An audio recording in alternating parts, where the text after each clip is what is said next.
For the visiting Expos, Marquise Grissom will lead off and play center field. Rondell White will bat second in left field. Hitting third in right field, Moises Alou. Larry Walker in the cleanup spot playing first base. Will Cordero, the shortstop, will bat fifth. Doing the catching and hitting sixth, Len Webster. Mike Lansing will be at second base. That's Mike Lansing at second, batting seventh. Sean Berry will be at third. Sean Berry at third, batting eighth. And Kenny Hill will pitch, and he'll bat ninth. For the home San Francisco Giants, Darren Lewis will lead it off. He'll be in center field. John Patterson at second base, batting second. Barry Bonds, he'll hit third, and he'll play left field. Mark Carrion, he'll be in right field, batting cleanup. Dave Martinez at first base, he'll bat fifth. Royce Clayton, the shortstop, hitting sixth. Doing the catching and batting seventh, Jeff Reed. Mike Benjamin at third base will hit eighth, and Bud Black will pitch and bat ninth. Today's starting lineups have been sponsored by Sears. And you're listening to the Game of the Week from CBS Radio Sports. Marquise Grissom getting set to start things off. Grissom having a good year. He's hitting at .299, 6 home runs, 30 runs batted in. And he is second in the league in stolen bases. Right-hand batter in the first pitch of the game, a call strike, 0-1. The home plate umpire, Charlie Rutherford, wearing the top coat today. How often do you see that in July? Only in San Francisco. 67 degrees at game time, 15-mile-an-hour wind. The 0-1 to Grissom, reaches for it, pops it up near second base, moving over Patterson, the second baseman, with Clayton, and Clayton on the right side of the bag makes the catch. One man down in the first inning. I was going to say, that shows you what a screwball will do for you. A little change up had him way out in front. The Giant defense, Dave Martinez is playing first base. John Patterson playing for Robbie Thompson at second. Royce Clayton, the shortstop, and Mike Benjamin at third, with Matt Williams sitting out with a hip flexor, as Jerry mentioned. Barry Bonds in left field. Darren Lewis in center field. Mark Carrion is playing right. Jeff Reed getting the start behind the plate. Rondell White, the batter, and he takes outside 1-0. White, just 22 years old, called up just the other day. Larry Walker, normally the right fielder for the Expos, now forced to play first base because of a shoulder injury. The 1-0 swing and a miss, 1-1, and so White is splitting time in the outfield now with Cliff Floyd, who had been the first baseman, and Lou Frazier, a speedster who is used occasionally against right-handed pitching. Rondell White, just 30 times at bat this year, hitting .267, and a swing and a miss. He had him out in front, 1 ball, 2 strikes. Bud Black, now 37 years old.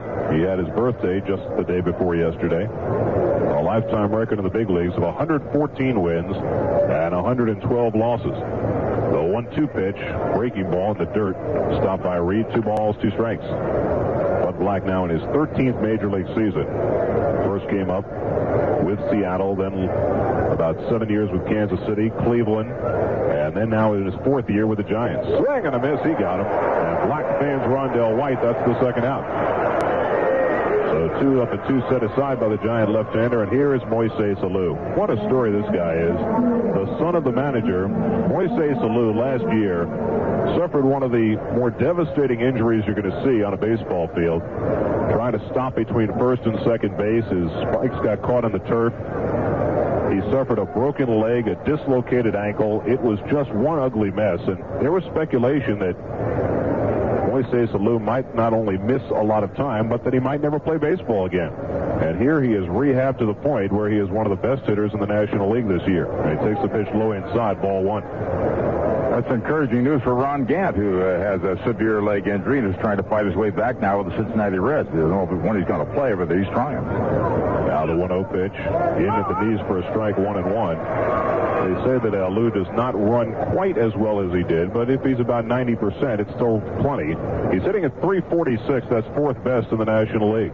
15 home runs, 56 runs batted in. Right-hand batter, the 1-1 pitch, whacked foul, backing out of play, 1 ball, 2 strikes. Bud Black facing the Expos for the first time since 1992. Lifetime, he is 1-2 against Montreal. Bud Black, prior to 1991, signed a large 4-year contract with the Giants. Giants took a lot of heat for that contract. Al Rosen was the GM at the time. And the The pitch misses outside. A changeup, 2 balls, 2 strikes. Dave Rigetti was in there, and Willie McGee. They had 3 of them that were getting big bucks as free agents, and I don't know how it's turned out. McGee's done okay. Rigetti's had a tough time. McGee was having a good year until he went down with a torn Achilles. He's now out for the year. The 2-2 to Alou. Swing and a miss. He got him with a fastball. Black strikes out Alou, and he gets the side in order. Nothing across. After a half inning, the score is Montreal 0. San Francisco is coming up. You're listening to the Game of the Week from CBS Radio Sports. 28-year-old right-hander Ken Hill, the winningest pitcher in the National League this year. Hill making his 17th start. 106 innings, 102 hits allowed, 32 walks, and 66 strikeouts. Hill 11-3 with a 3.23 ERA. Comes off a very important win on Monday against Atlanta. The Braves went into Montreal for a 3-game series. The Expos had not been drawing flies all year. They had over 40,000 in the stands at Olympic Stadium for each of those 3 games. A very important number for Montreal, and more important than that, they won 2 out of 3 in that series. And Hill provided the keynote address as he outdueled Greg Maddux, the defending 2-time Cy Young Award winner in the National League. Darren Lewis to lead things off for the Giants. Lewis hitting a .258, a home run and 16 RBIs. Right-hand batter, and the third baseman Berry comes way in on the grass. The pitch, and it's in at the knees for a strike, 0-1.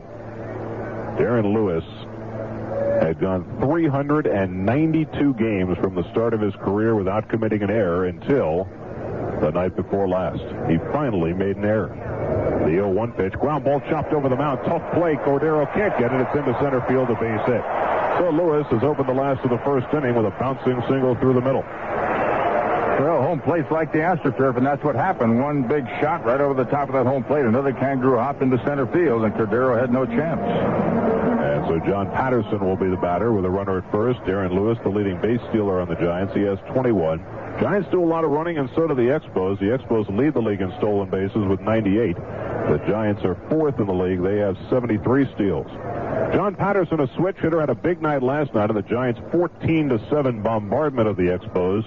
Patterson went 4 for 5 last night with 3 RBIs. Switch hitter batting left-handed, by far his better side. Robbie Thompson's sitting on the bench right now. Here's the pitch to Patterson. Fastball outside and low, 1-0. Thompson underwent shoulder surgery a couple of months ago, sat out a large portion of the year, and he's been back for about 10 days, but Thompson has not been hitting. And so Patterson getting the start at second base. Third baseman Berry scoots in to guard against the bunt. Hill working off the stretch, peeks over his shoulder at Lewis and throws over, and he's back in standing. The Expos playing Larry Walker at first base. Walker's got a slight tear in his rotator cuff that prevents the Gold Glove right fielder from playing the outfield. And so Walker is now playing first on an everyday basis for Montreal. How long will that last? Well, they just don't know. Now the 1-0 to Patterson, swing and a miss at a nasty forkball. Hill's got one of the best ones around. 1 ball, 1 strike. Hill throws fastballs, forkballs, and changeups. He throws them hard. And he is very, very nasty. Mike Lansing playing second base for Montreal. Will Cordero at shortstop, and Sean Berry is at third. Rondell White in left field. Marquise Grissom in center, and Moises Alou in right. Lots of speed in that outfield. Lenny Webster doing the catching this afternoon. Now Hill staring in. The 1-1. Swing and a miss at another forkball. 1 ball, 2 strikes. Barry Bonds standing on deck. They had over 40,000 in the ballpark here at Candlestick last night. They had fireworks after the game. Not nearly that big a crowd this afternoon. The Giants have been skidding for most of the year. They are 12 games under 500, remarkably, at 34-46. When they first drew up the new National League West, I think just about everybody said, well, that one belongs to the Giants. They should cruise. It has not worked out that way. And Hill's stepping off. Instead, the Dodgers find themselves in first place despite being only 3 games over 500. The Rockies, in only their second year, are sitting in second place, and the Giants 7.5 games out in third. The infield, the double play depth for Montreal. Hill taking a lot of time with a fast man at first, and he throws over, chasing Lewis back to the bag. Lots of thick clouds being blown by overhead. clouds, but San Francisco Bay clouds. Fog clouds. Here's the 1-2 on the way. Line drive, right field. Coming in quickly is Alou, reaching down. Can't get it. He trapped it, but he throws to second. Gets the force play on Lewis. Nice play by Moises Alou. Lewis had to go halfway to try and figure out whether Alou was going to catch the ball. Alou trapped it nicely and had plenty of time to get it to Cordero at second for the 9-6 force out on Lewis. One away. One you'll see about once every 10 years. Of course, the poor runner, Lewis, was trapped. He didn't know which way to go. Looked like Alou might get him. Made a headlong run at it and got the trap and fired to second. Good play. Excellent play. So it takes a base hit away from John Patterson, who now is the runner at first with one out, and Barry Bonds will be the hitter.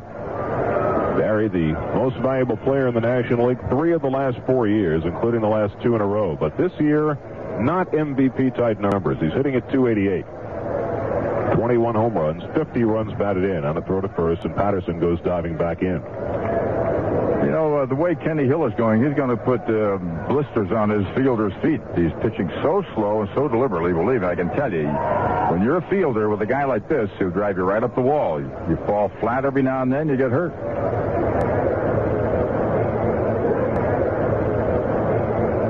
Bonds waiting on Hill. Now he deals. Hit in the air foul off the left out of play. 0-1. You know, it's interesting because over the last few years, the Montreal staff has kind of developed that tendency of working slowly. I think they all bought it from Dennis Martinez, who was the mainstay of the staff for a long time.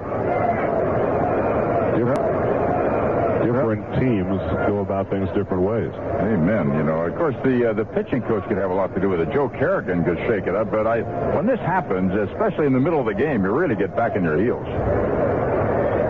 Patterson being held on. Hill deals home a fastball a little bit high. 1 ball, 1 strike to Bonds. You know, Barry's power numbers are not bad for a normal year. He's got 21 home runs, 50 runs batted in. It's just that there are so many people outperforming those numbers this year, all around Major League Baseball, including his teammate Matt Williams with his 30 home runs. Look at the RBI leaders, and Jeff Bagwell's over 70 RBIs to lead the National League. And Bonds has not kept up. The runner goes grounded foul toward the first base dugout. It's 1-2. Bonds this year shooting for a 3rd straight MVP, something that has never been done. And it's going to be awfully tough. He would have to have a great second half, and there would have to be a full season of baseball in order for Bonds to get back into that MVP race. Meanwhile, Greg Maddux of the Atlanta Braves is trying for an unprecedented 3rd straight Cy Young Award in the National League, and he has got an awfully good shot of getting it, although Hill outdueled Maddux on Monday night. Again, Hill taking a long time. The 1-2 pitch, fastball misses away. 2 balls, 2 strikes. Well, that was interesting. The catcher just threw the ball to the shortstop. Well, that's one way to go about it. Bonds reaches over and kind of pats Lenny Webster on the shoulder as if to say, "Nice job, Lenny." What was that all about? He just threw it out there, but the umpire went out to check it. Once the ball hits the dirt like that, I think if he's scuffed or who knows what could happen. That's a rarity, folks, a rarity. Lenny Webster, a little bit embarrassing. Well, especially if Patterson had been alert, he'd beat second base right now. So now it's 2-2 on Bonds. Just the start of things. Last of the first inning.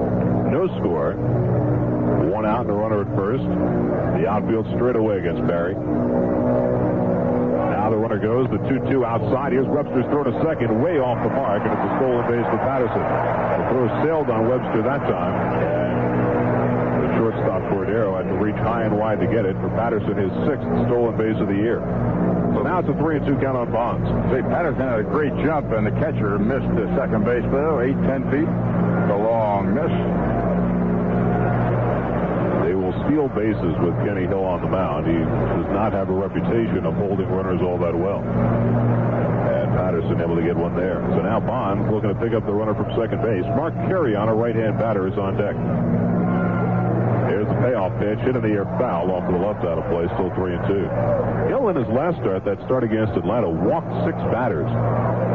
in 7 1/3 innings. You know, early in his career, Hill used to walk a ton.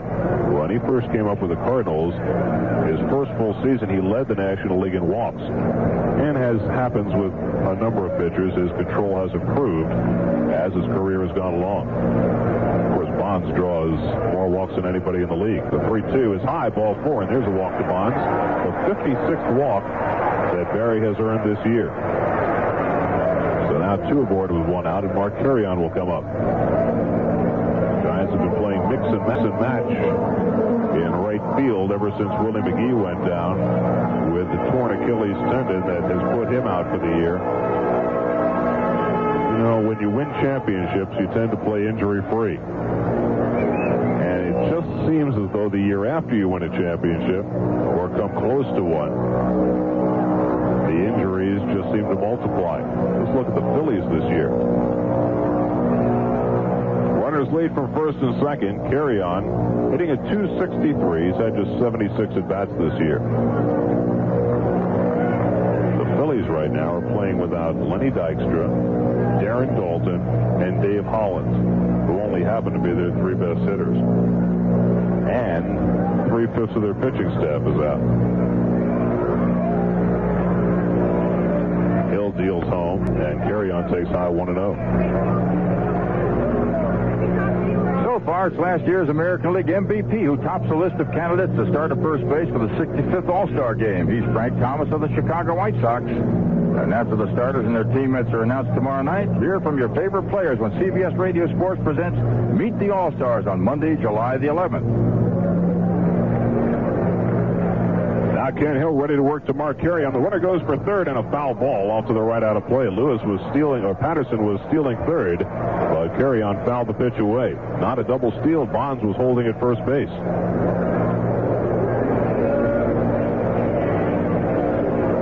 You might be able to hear in the background there is a plane carrying a banner around the ballpark. Can you hear that? Oh, yeah, it's great. I mean, I wish he'd move off to some other ballpark. Right now, meeting at the mound, Lenny Webster, Mike Lansing, Will Cordero, all grouped at the mound, talking it over with Ken Hill, who is pitching as though he has nothing on his mind but spending all day at the ballpark. Well, I think he's pitching like it's the last inning of the last batter of the World Series, because, I mean, I don't like to complain, but this is incredible. I've never seen anything quite like this to start a game. Usually, they're fresh and active, but he's just out there going through the motions and counting to 15 before he gets rid of the ball. Patterson is second, Bonds at first, 1 away. Last of the first, no score. Now Carrion waiting. Hill with the 1-1 inside. Did it hit the bat? You know, it hit his hand. And Carrion will go to first base, hit by a pitch ball. The ball caromed toward the first base dugout like it might have hit the knob of the bat. But the home plate umpire, Charlie Rutherford, said it hit his hand. And so now the bases are full with 1 man down, and Dave Martinez is coming up as the 4th batter that Hill has hit this year. You know, last night, Pedro Martinez started for the Expos, and Martinez has developed a reputation as a guy who will go after hitters.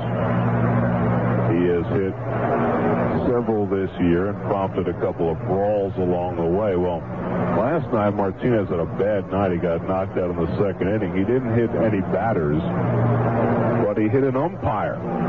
He was making a throw to first base, and he made a wide throw, and he drilled Charlie Rutherford right in the shin.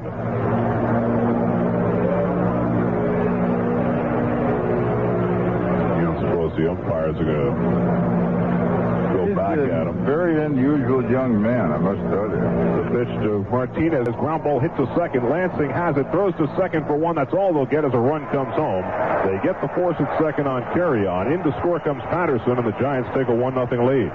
So Martinez swinging at the first pitch, hitting the ground ball slowly enough to second base that the Expos could not turn to. Martinez picks up his 19th RBI of the year, and the Giants move in front 1-0.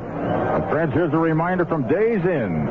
At over 1,500 Days Inns worldwide, you'll find the best value under the sun and Flintstones fun. I guess the most surprising thing about last night with Pedro Martinez drilling Charlie Rutherford, the way the game is going, is that Rutherford did not charge the mound. 5 days. Cost you 5 days. Here's Royce Clayton with runners at first and third and 2 out. Clayton hitting at .254, a couple of home runs, 22 RBIs. Young shortstop. He's going to be an awfully good one. And he takes the pitch outside. 1 ball, no strikes. Royce Clayton is only 24 years old. Made a bunch of errors early this year. He's made now only 1 error in his last 56 games. So a very talented player who has settled in nicely. Not having quite the offensive year he had last year when he hit 282, but that is true of a lot of the Giants. Now the 1-0 runner goes from first and is fouled back over the screen. 1 ball, 1 strike. Well, the Giants doing a lot of running in this first inning against Ken Hill. Hill obviously trying to keep this thing slow and trying to slow down the Giants' running game, but it is not really having much impact right now. Well, slowing down the running game for Dave Martinez, who has a total of 1, is not slowing down the game, but slowing down the game the other way when they throw the ball to home plate. Clayton takes a long look down at Wendell Kim, the third base coach, to see if Martinez will be in motion again. Bobby Bonds is the coach at first base for the Giants, who are managed by Dusty Baker. Dusty, in his first time out last year, won 103 games, but still 1 shy of the postseason as the Giants and the Braves staged one of the memorable stretch drives in Major League history. Came down to the final day. Now the 1-1 to Clayton, a wrapped foul off the facing of the first base dugout. It's 1-2. The Giants absorbed all the blows and came down to that last day tied with the Braves. The Braves won their game. The Giants had to play the Dodgers that final day, and Baker's pitching staff ravaged by injuries. All he had left was rookie Solomon Torres, and the Dodgers won that game 12-1 and gave the Braves the National League West title for the 3rd straight year. This year, with the Braves having vacated the West, a lot of people thought the Giants would have it easy. Not so. 1-2 pitch, just missed the inside corner. Clayton was tied in knots, but Hill just missed. 2 balls, 2 strikes. Jeff Reed, the left-hand batting catcher, is out on deck. The team from the other side of the bay, the Oakland A's, who have been making a tremendous run, finally lost a game today. They were beaten in Boston 10-2. That snaps Oakland its 8-game winning streak. The A's have come from oblivion to be a part of that ridiculous American League West race. Now Hill's stepping off, chasing Martinez back to first. Ken Hill is pitching about as slowly as you're ever going to see a pitcher work. We mentioned Dennis Martinez. He was a guy who took a lot of time when he was with the Expos, and they have had a staff full of pitchers like that over the years. Other staffs make a conscious effort to work faster, the Pirates especially. The runner goes, he fakes to third, he throws to the second baseman, it goes off his mitt, lands at his feet, into score comes Bonds, and it's 2-0 San Francisco. Well, you talk about faking yourself out. Wrong place to throw the ball. He should have thrown it to second. He had him trapped in a rundown. He threw it to the second baseman, who was coming in behind the runner and almost startled him. I don't think he was looking for it. No way in the world. That was a mistake by Kenny Hill. The runner took off from first base. Hill tried to employ the high school play, faking to third. It worked because he had the runner trapped off first, but rather than run at him, he threw the ball to the second baseman, Lansing. It went off his glove, and in to score came Bonds, and it's 2-0. At second is Martinez. The pitch to Clayton is taken low, and now it's a full count to Clayton, 3-2. How are they going to score that play? E1. That's what it should be. Sure. I would think so, my Lord. You can't, and I guess you'd give him a stolen base in the process. The runner came in from third on the error, and the run to, you can't give him a double steal. We'll wait to see what they finally figure out. Here's the 3-2 to Clayton. Line drive deep toward the gap in left center field. Racing over is White. Looking up. It's off the base of the wall. In the score comes Martinez. On the second goes Clayton as the throw comes in. It's an RBI double for Royce Clayton, and the Giants have a 3-0 lead. Now Kenny Hill, the leading winner in the National League, having his problems here in the first inning. That's only the second hit of the inning for San Francisco, but the Giants, who scored 14 runs last night, are off to a fast start again this afternoon. They have a 3-0 lead in the first inning. For Clayton, his 13th double, his 23rd RBI of the year. And Jeff Reed will be the batter.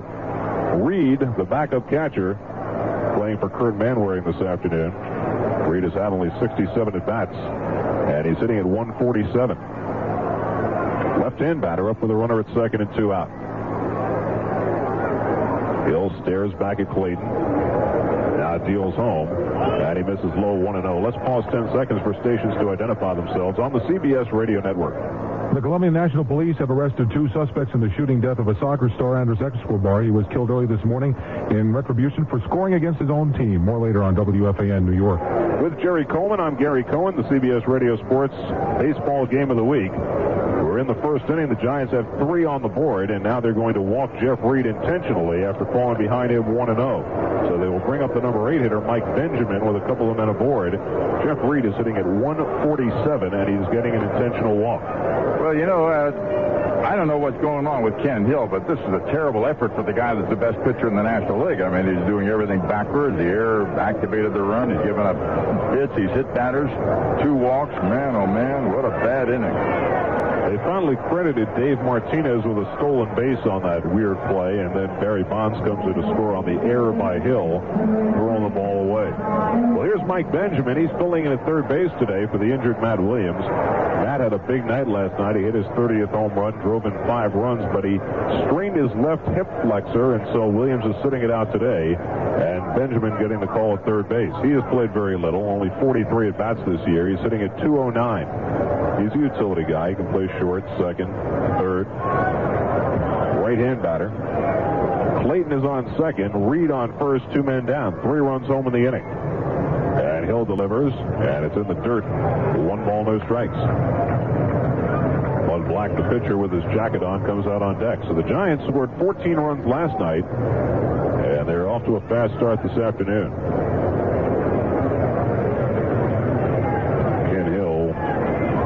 Having first inning problems galore. The 1-0 to Benjamin. Line drive toward the middle. Base hit going into center field. Around third is Clayton. He'll come in to score, and it's 4-0 San Francisco. An RBI single for Mike Benjamin, his 5th RBI of the year. And they are tattooing Ken Hill. I really think that blown steal play weighed on the mind of Ken Hill. And now Clayton with a double, Reed the intentional walk, and Benjamin, a light hitter, banging it right through the middle for a base hit for the 4th San Francisco run. Well, he's a starter. He's still got time. The Montreal Expos have 8 more at-bats, but you can't pitch like this and expect to win a game. Not only is he not pitching well, he simply isn't doing the job from the standpoint of setting hitters up. And clearly, Jerry, after last night, Pedro Martinez getting knocked out in the 2nd inning, and Felipe Alou having to go to his bullpen early in that game, he needs Ken Hill to give him some innings this afternoon. Well, I think he's going to get it. You know what they generally do with the starting pitch, he may have a bad inning. They'll wait till the 2nd. If he has 2 in a row, then you can look for him to leave. But if he settles in after this, then he's going to say, okay, guys, I had a lousy first inning. I gave up 4 runs. Let me see if he gets 6 and we'll win the darn thing. Well, here's Bud Black, the 9th man to bat in the inning. Bud looking for his first hit of the year. He's 0 for 4. A lifetime 154 hitter, and last year he hit 243, which is awfully good for a pitcher.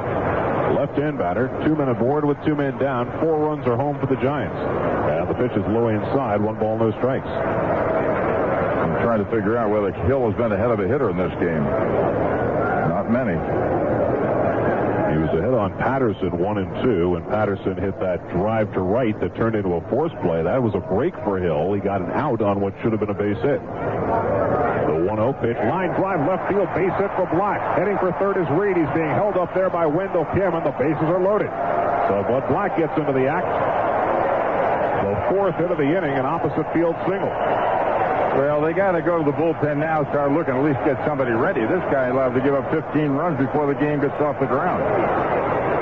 So the Giants, with 4 runs home, the bases loaded and 2 out, and now the leadoff hitter, Darren Lewis, will come up for the 2nd time here in the 1st inning.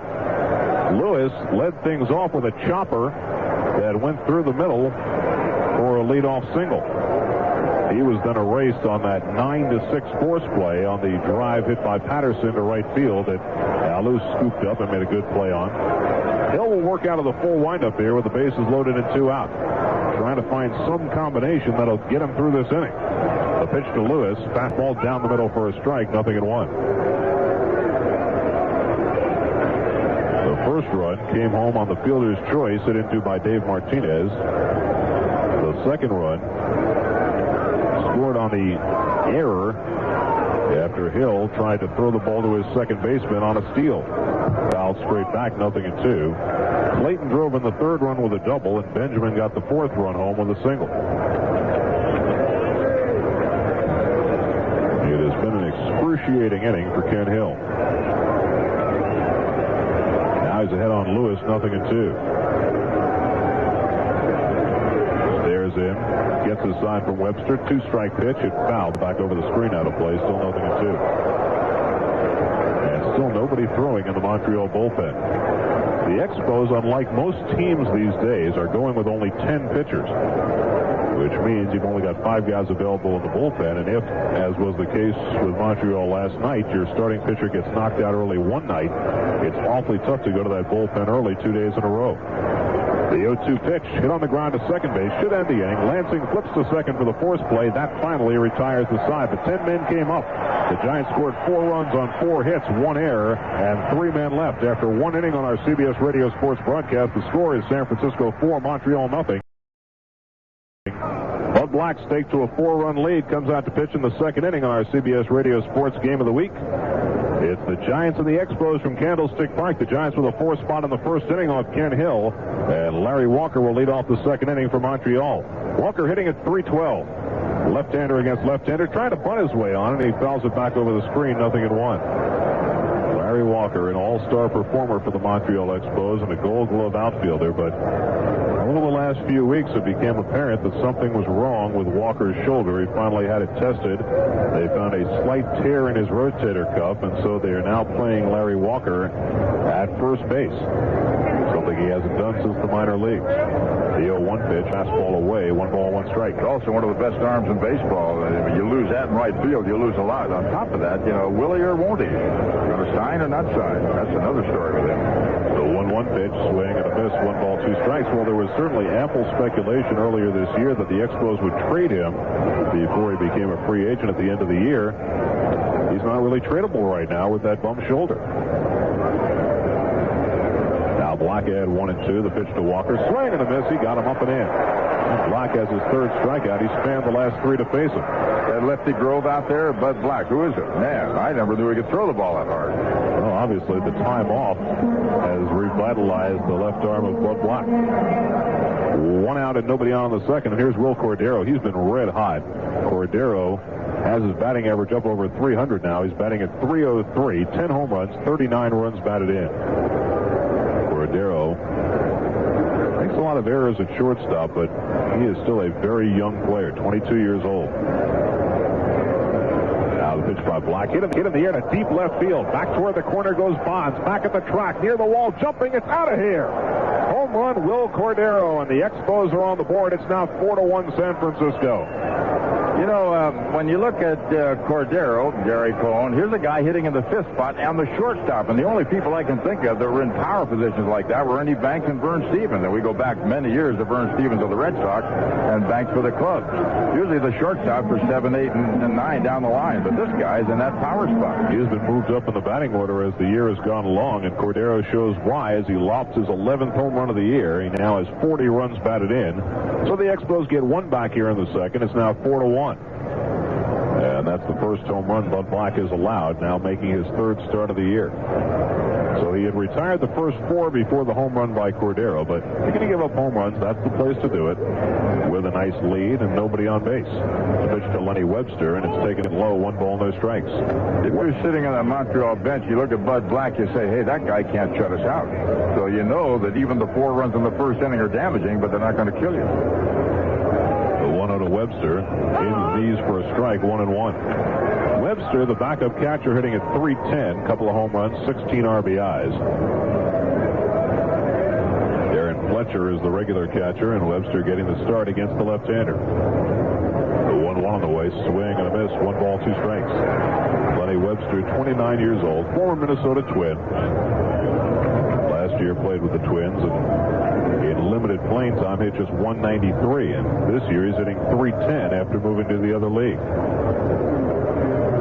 The 1-2 pitch hit hard, foul outside third, still 1-2. It's interesting, the Expos have developed so much good young talent over the last few years. You look at the Larry Walker Walkers and the Marquise Grissams and the Will Corderos. But they also seem to plug holes out of other organizations, and players seem to do better when they get to Montreal. French toast up there. Is that what it is? A lot of toasting. Here's the 1-2 pitch. Chopped on the ground at first base. Coming in, Martinez gloves it off to the side. Flips to the pitcher covering. High throw, and Black can't find the bag. And Webster is safe at first base. Dave Martinez, who is not a natural first baseman, had trouble fielding that ball off to the side. Then he made a high throw, and as Black reached up for it, he did not get his foot down on the bag, and so Webster is safe at first base. And we will see how they score that one. Probably an error, but on whom? Well, he certainly would have been out with a good throw or a good tag. I don't know who's to blame, the thrower or the fielder. We'll have to wait and see. We'll get the word one of these days. Did I see a base hit? Yeah, they're going to give him an infield hit. That's charitable scoring for Lenny Webster. Here's Mike Lansing, the second baseman. And he takes below the knees, 1 ball, no strikes. Lansing on a pretty good hot streak right now. Has his average up to 252, 3 homers, 26 RBIs. They use Lansing at second base and at third. Felipe Alou will shuffle his infield around quite a bit. Right-hand batter, the pitch, fastball, a little bit high, 2 balls and no strikes. Sean Berry, the third baseman, is on deck. Last year, of course, and for several years, the Expos had a stellar second baseman in Delano DeShields. He is now in Los Angeles, having been traded for Pedro Martinez. Now the pitch on the outside corner, a strike 2-1, and they now changed the call on that ground ball, and they're going to charge an error on Dave Martinez, so take away the base hit for Lenny Webster. And I think that's proper. The infield at double play depth against Lansing. The 2-1 pitch hit in the air to right field. Moving in a step is Carry-On right there. Makes the catch. That's the second out. So Lansing is fly to right. 2 out and a runner at first. And now Sean Berry comes up. Berry, the third baseman, got off to a terrific start this year. He was up among the league leaders in hitting for the first 5 weeks of the season, but went into a miserable slump after that, lost his third base job, and now plays on a part-time basis. Berry hitting at 258, 5 home runs, 21 RBIs. Picked up from the Kansas City Royals a couple of years ago. Webster is the runner at first. Not much speed there with 2 men down. Now the pitch, change up, hit in the air to shallow left field. Coming in quickly is Bonds. Can't get it. Base hit. Bonds plays it on a hop. Heading to third is Webster, and he will make it without a throw. Aggressive base running by Lenny Webster as Bonds came over into left center field, played the ball on 1 hop, assumed that Webster was going to stop at second base, and by the time he realized that Webster was continuing on, Berry didn't have time to make a throw. And Kenny Hill certainly hoping that his second and subsequent innings go a lot better than his first. He got shellacked around for 4 runs in that first inning. Right-hand batter. And Black deals a fastball, letter high for a strike, 0-1. Hill is not much of a hitter, but he is a great bunter. He is probably the most successful bunting pitcher in the National League. He already has 10 sacrifices this year. That's a ton for half a year for a pitcher. Here's the 0-1 pitch. Fastball missing outside. 1 ball, 1 strike. Black continuing to throw the ball pretty hard. Harry Ralston Black, now 37 years old. Grew up not far from here in San Mateo. Throw to first, and back it easily is Sean Berry. Bad throw by Hill. 1-1 the count. Now the pitch, and it misses low. 2 balls and a strike to Hill. Yeah, if you're thrown out in this case, you just keep going toward the left field fence, climb it, and never come back again. Because you don't want that guy leading off, and who knows? He's ahead in the count right now. Marquise Grissom, the leadoff man, is on deck. And another throw to first, and Berry gets back. 335 down the line in left field. A pretty comfortable 365 in the power alleys in left and right center. 400 in dead center field at Candlestick, and 328 down the right field line. The 2-1 to Hill. Hit on the ground toward the hole. Base hit going into right field. In to score is Webster. Down to second goes Berry, and Ken Hill helps himself. with an RBI single, his 5th hit, his 2nd RBI of the year. So the Expos have come right back with 2 runs here in the 2nd inning to cut the deficit in half. It is now 4-2 San Francisco. So each pitcher has had a base hit his first time up in this game. The error by Martinez at first base leads to a run. 2 on and 2 out, and Marquise Grissom the batter. Well, last night they played a 14-7 game here in San Francisco, and this one is shaping up early as the same kind of affair. We're in the top of the 2nd inning, and the Giants with a 4-2 lead. Grissom popped up to short his first time up. Marquise came into the day with an 11-game hitting streak. He has been hot for about a month and a half now. The pitch to him, and a breaking ball drops in for a strike, 0-1. The Expos, who early in the year were left behind in this home run hitters year, have been hitting a ton of home runs of late. Here's the 1-strike pitch. Hit in the air deep down the left field line. It's going to hook and go foul way back in the left field corner. And Grissom did not miss a 3-run homer by much. I'll tell you one thing, Gary. The way Black is going in the 2nd inning, unlike what he did in the first, his game is far from over because the Expos are starting to get to him a little bit. One big mistake, he could be right back where he was in an even game. He struck out Larry Walker to start the inning, but Cordero homered. Martinez made the error, and then hit singles by the 8 and 9 hitters produced a run. Now he's ahead on Grissom 0-2. The pitch up and in, and he misses with it. 1 ball, 2 strikes. Marquise Grissom tied for the league lead in runs scored. He's scored 70 runs already this year for a Montreal ball club that does a lot of running and generates a lot of runs. They're 3rd in the league in runs scored. Now the 1-2 pitch hit foul back over the screen out of play. Still 1-2. Bud Black snaps at the ball as Jeff Reed returns it to him. Clearly not pleased with his performance here. You ask your pitcher to shut down the opposition the half inning after you get him some runs, and Black has not done that. The 1-2 to Grissom, looped in the air to shallow left field, coming in Bonds toward left center. He gets there and he makes the catch, and that retires the side. 2 runs. There were 3 hits, an error, and 2 men left. We go to the bottom of the 2nd with the score: San Francisco 4, Montreal 2. You're listening to the Game of the Week from CBS Radio Sports.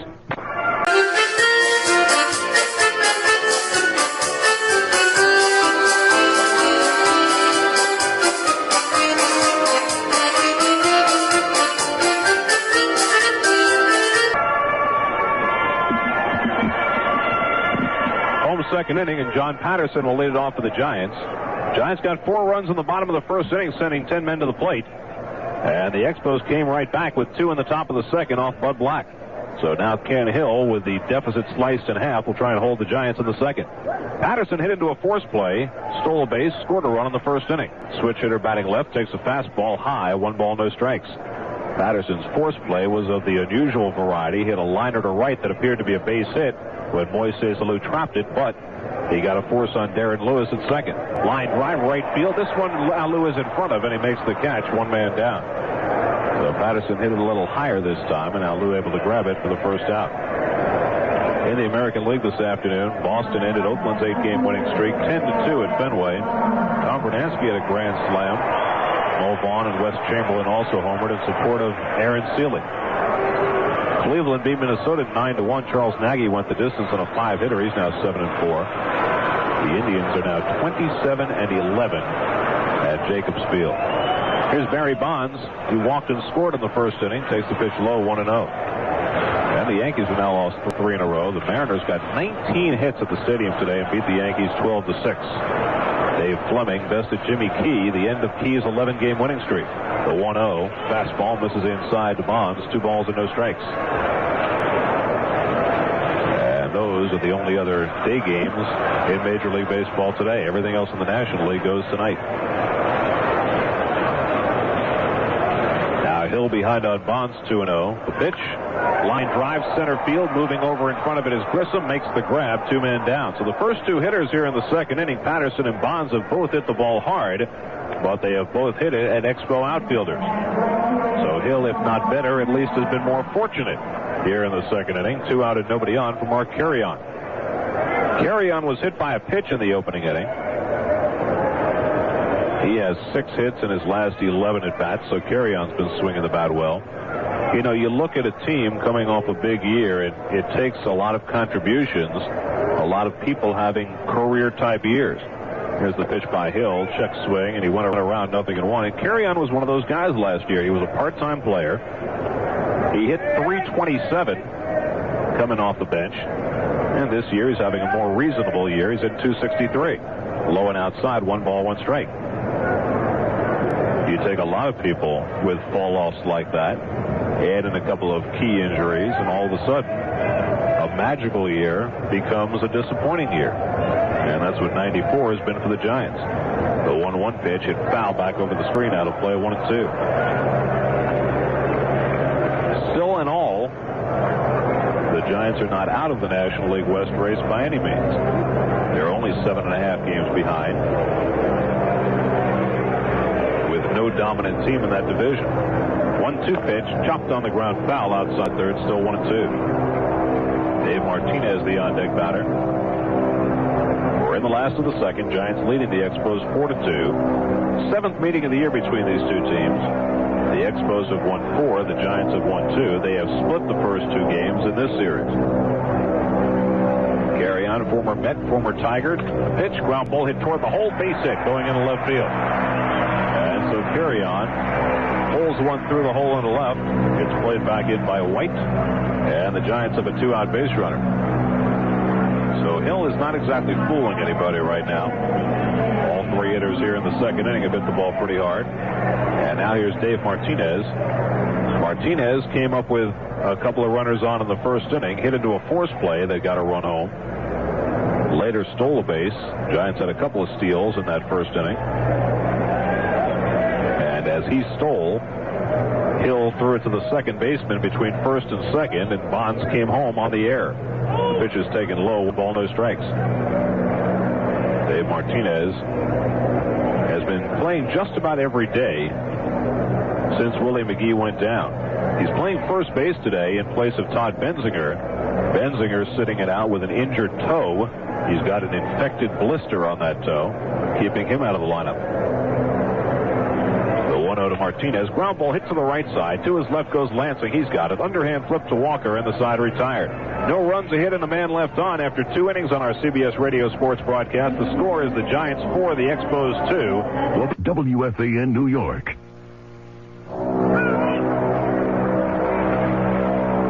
Rondell White leads off the third inning, takes a call strike from Bud Black, 0-1.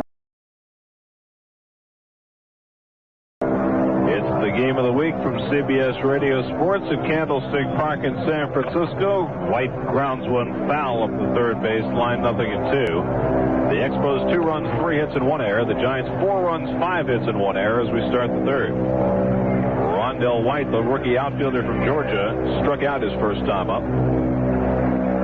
You got Rondell White, just 22 years old, playing the outfield. You've got Will Cordero at shortstop, just 22 years old. It's a young Montreal team. Outside, 1 ball, 2 strikes. I think there's only 1 player on the entire 25-man roster over the age of 30. Well, one of their young future supers, Cliff Floyd, isn't even playing. The 1-2 pitch behind him and all the way to the backstop, and Black shakes his head, and White did a good job getting out of the way. Let's pause 10 seconds for stations to identify themselves on the CBS Radio Network. And Wimbledon today, 3rd seed Conchita Martinez defeated Martina Navratilova 6-4, 3-6, 6-3. More later on Sports Radio 66, WFAN, New York. Now the 2-2 to Rondell White, hit in the air to left field. Bonds circling in under it. He's there. And Barry makes the snatch catch to retire Rondell White, 1 away. Cliff Floyd's been kind of a victim of the injury to Larry Walker. He was the everyday first baseman, and since Walker got hurt and moved to first, no spot for Floyd. Well, you know, he's hitting .273. He's not showing a lot of power. He's a big guy, about 6'4" and 200-plus pounds. But right now, you know, when you're hitting .273 in your rookie year and 250 at-bats, you're not doing badly. They would like to see more power. He hasn't shown it yet, but he will. You have to figure he will. He's got a great body, doesn't he?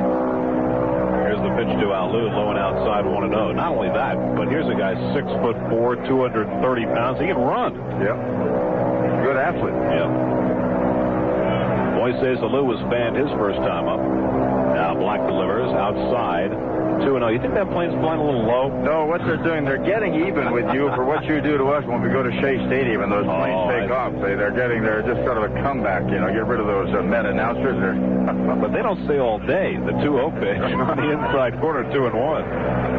Sounds like a helicopter. They got a low ceiling here in San Francisco this afternoon, so they got to fly about 10 feet over the ballpark in order for the people to see the banner that they're pulling. Whoops. It sounded like the engine went out, didn't it? Here's the 2-1 pitch, fouled back by Alou, 2-2. See, you wish bad things on them. No, I don't wish that. But next thing you know, they're going to be jumping into your booth. Well, he's carrying a lot of RPMs to get the, he's carrying a heavy sign there, so it's got to go full bore, and that's what all the noise is about. You got to have that pitch going. You got to have the props set, digging in deep, and they're doing it. You know more about that than I do. You were a flyer. That's what they're doing. The 2-2 pitch, low and inside. It's 3-2 to Alou with Larry Walker out on deck. Did you ever hear a plane take off? Yeah. Noisy props, Yeah. And then they get in the air and they just throttle back a little bit and cut the pitch down, and it's easy. But this guy's going full bore. The 3-2 to Alou. Line drive over a short base hit going into left center field. Bond's going over to try and cut it off. Lewis does. Heading for second now. Alou. Here's the throw by Lewis to second. Not in time. In sliding with the double is Moises Alou. Well, he may have lost a little speed, but not all that much, as he laid that into 2 bases against the arm of Darren Lewis, his 23rd double of the year. That's a good hustling play. And so the Expos have a runner at second with 1 out. Now, why is that happening? Well, these guys playing with the pitch, going around in circles. In effect, the bite of the propeller into the wind is what he's doing. It might be when he goes down when he doesn't need as much. The biplane looks like it came out of World War I, doesn't it? It is. It's an old yellow peril painted blue. Here's Larry Walker, who fanned his first time up. Walker's been hitting well since moving to first base. He's gone 8 for 17. So the fielding considerations have not affected his bat. He takes a call strike from Black, 0-1. Walker, when he first hurt the shoulder, had a suspension to sit out, and so he took the 4 games waiting for his shoulder to feel a little better. And then when he came back, he got plugged in at first. Here's the 0-1 pitch, breaking ball inside. That's one of my pet peeves. Guys who get suspended and then drop their appeal to sit out the suspension when they get a little injury or they need a few days off. Yeah. Well, believe me, Coleman, Leonard Coleman, the new president of the National League, is getting to these guys quickly and making a decision in a hurry. Well, that's what you need to do. Otherwise, those things linger, and you get a vacation whenever you want. Low outside 2-1, which is not the intent of a suspension. It's supposed to be a punishment to you and your ball club, but guys have been manipulating these things all over the place, especially with pitchers.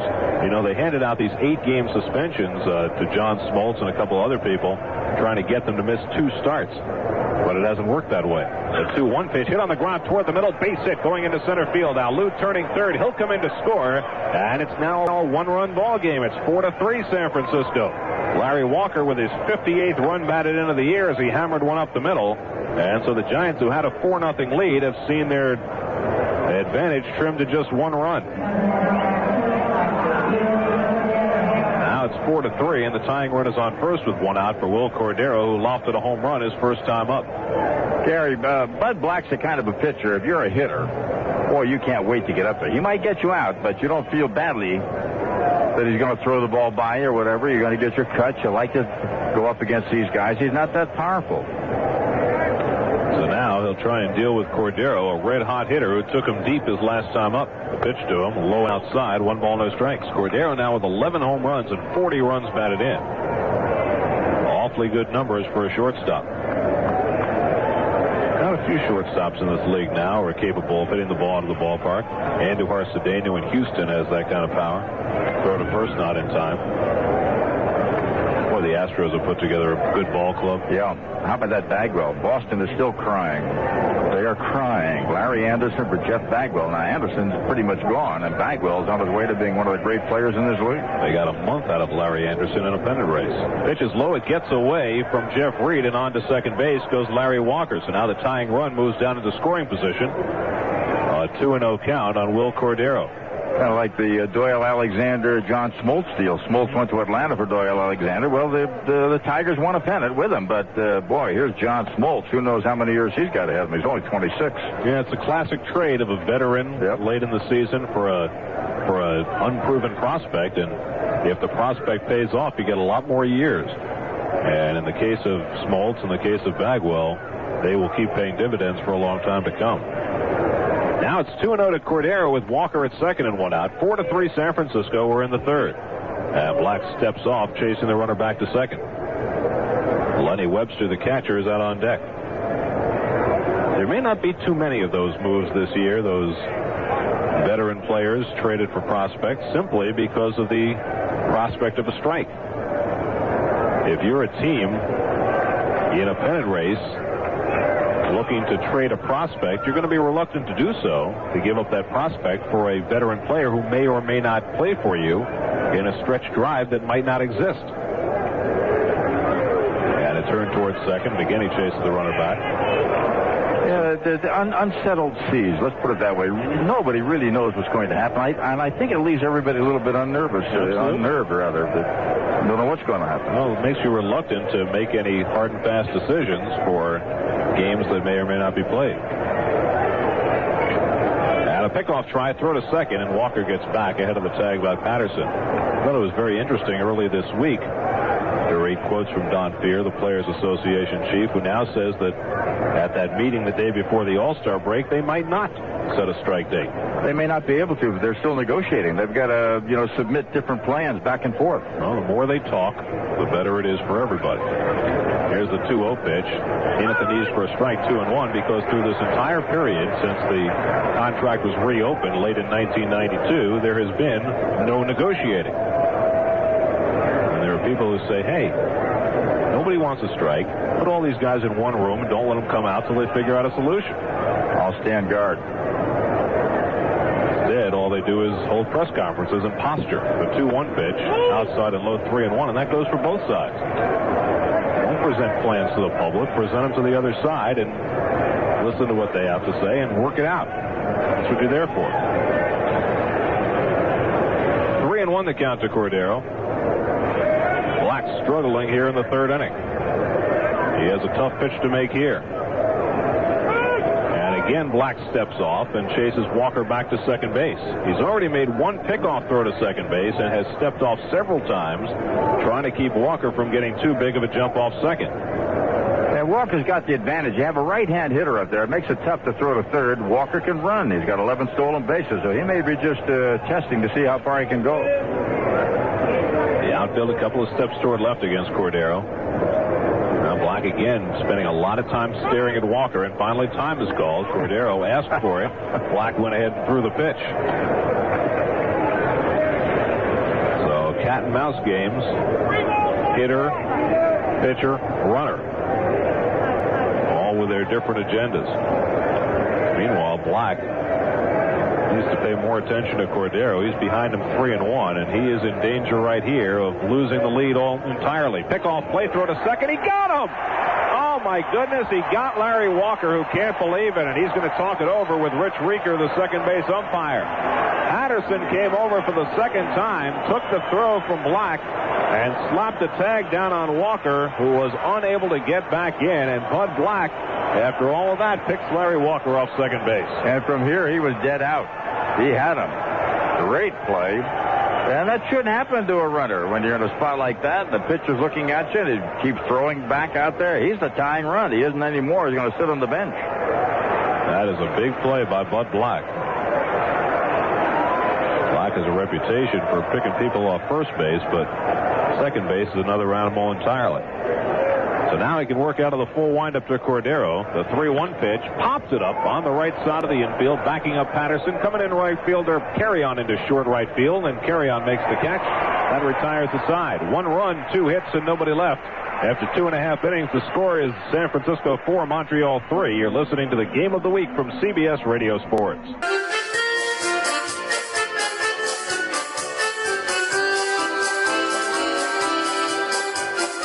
With Jerry Coleman, I'm Gary Cohen from Candlestick Park in San Francisco. We go to the last of the third inning, and the Giants leading the Expos 4-3 on our CBS Radio Sports Game of the Week. The Giants scored 4 runs in the first inning, and the Expos able to peck away for 2 in the second, 1 in the third, took themselves out of a potential tying run when Larry Walker got picked off second base. There have certainly been some strange mistakes made early in this game on both sides. Royce Clayton leads off in the third. Clayton doubled to left center and drove in a run in the first inning. Third baseman Berry plays a step in, and the pitch is on the outside corner, 0-1. Candlestick Park in San Francisco opened in 1960. Giants played a couple of years in Seals Stadium before moving here. The 0-1 pitch chopped on the ground to shortstop. Coming in is Cordero. Throws from the grass, and he gets Clayton. 1 man down. It'll bring up Jeff Reed. The apocryphal story is that they brought Horace Stoneham, the Giants owner, out to Candlestick Point at 9 o'clock in the morning when the winds were calm and told him, wouldn't this be a great spot for a ballpark? Yeah, but they forgot to tell you that the freeway is right around the corner, and getting on and off at the peak driving time after every day game is one of the great disasters in history. Never mind where the ballpark is. Here's Jeff Reed, and he takes a call strike, 0-1. Of course, the wind usually kicks up about 2:30, 3 o'clock in the afternoon. So if you play at 12:30, as they often do here, or 1 o'clock, you can get through most of the game without the terrible winds. Night game's going to be a disaster. The 0-1 pitch chopped on the ground over the mound. Tough play coming in. Lansing. He gloves, throws on the move, and he got him. Slow runner Jeff Reed, and so Lansing was able to throw him out at first base. 2 out and nobody on. When this park first opened, the entire center field section was open. In fact, we talked to Willie Mays, who was in the clubhouse before the game, and I said, Willie, do you ever think what it'd be like to play in, how about Detroit? That's what he thinks of immediately is Detroit. He had 660 home runs. He said, I'd had 700 or more. Well, no argument. Think about it from this point of view. What if he and Henry Aaron had traded ballparks? Yeah. Here's the pitch to Mike Benjamin and a call strike. I mean, Henry played in 2 very home run friendly parks in Milwaukee and Atlanta. Exactly. Well, it's over with, and who cares? Willie Mays, one of the greatest that ever lived. Mike Benjamin had a base hit to drive in a run his first time up, and a call strike, 0-2. What about the Polo Grounds where Willie started his career? 400, about 30 or 40 feet to dead center, but down the line 250. So if you went down the line, you had it. If you went straight out, you had a long, tough day. Now the 0-2 to Benjamin. Swing and a miss. He got him. Ken Hill fans Benjamin to end the inning, and he gets his first 1-2-3 of the day. Nothing across. We've played 3 at Candlestick. It's the Giants 4, the Mets 3. You're listening to the Game of the Week from CBS Radio Sports. Tomorrow night on CBS Radio Sports, John Rooney and Jeff Torborg will be at Jacobs Field in Cleveland for the game between the Minnesota Twins and the Cleveland Indians. Tune in 7:50 Eastern Time tomorrow night for Sunday Night Baseball. Right here, it is 4-3 San Francisco as we go to the 4th. Lenny Webster leads off for Montreal. And Bud Black's pitch is fouled back over the screen, 0-1. Webster hit a ground ball to first base, and Dave Martinez made an inadequate throw that went as an error in the second inning. It led to an unearned run for Montreal. The Expos 3 runs, 5 hits, 1 error. The Giants 4 runs, 5 hits, 1 error. Line drive, broken bat foul down the left field line. The barrel of the bat winds up in the third base coaching box along with Jerry Manuel. Fortunately, it landed shy of Jerry. You know, Gary Cohen, looking at this game shaping up right now, you get the feeling that Kenny Hill's going to get better and Bud Black's going to get worse. Because Black had a good first inning and then staggered through the second, got a little bit of action in the third. But now you look at Hill, a terrible first inning, better second, perfect third, just moving right along. You know, you wonder why that happens, and it happens so often, Jerry, where a good pitcher will have a bad first inning and then get better and better as the game goes along. The 0-2 pitch in there for a call strike 3. Webster goes down looking. That's 4 strikeouts for Bud Black, 1 out in the 4th. Classic example was a guy by the name of Gaylord Perry. Oh, man, he pitched for the Padres one year, you know. We'd close our eyes waiting for the third inning to arrive because you never knew what was going to happen in the first 2. Here's a guy who won 300 games. He's in the Hall of Fame, 3,000 strikeouts, but you're right. I don't know what it is. They say I'm not settled. Yeah, right. You remember a game we saw earlier this year with Brett Saberhagen? Padres got 5 hits in a row against him to start the game, and he didn't give up anything the rest of the game. Here's Mike Lansing, who flied to right his first time up. And he takes a call strike, 0-1. They have done a lot of things to Candlestick Park over the last couple of years to try and make it a little friendlier for baseball since the new ownership took over and saved this team from going to Florida. And it's below the knees, 1 ball, 1 strike. They put in bleachers out in left field last year to cut down that huge area between the outfield fence and the stands, and that has certainly helped. They put more bleachers this year in right center field. And this year they've also cut down the amount of foul territory. The 1-1 pitch, line drive, deep left field, down the line. Bonds looking up, and it's out of here. Home run, Mike Lansing, and the Expos have tied the game at 4-4. A line shot over the left field wall for Lansing, his 4th home run of the year. And so the Expos, who trailed 4-0 after 1 inning, have now fought all the way back to tie it 4-4.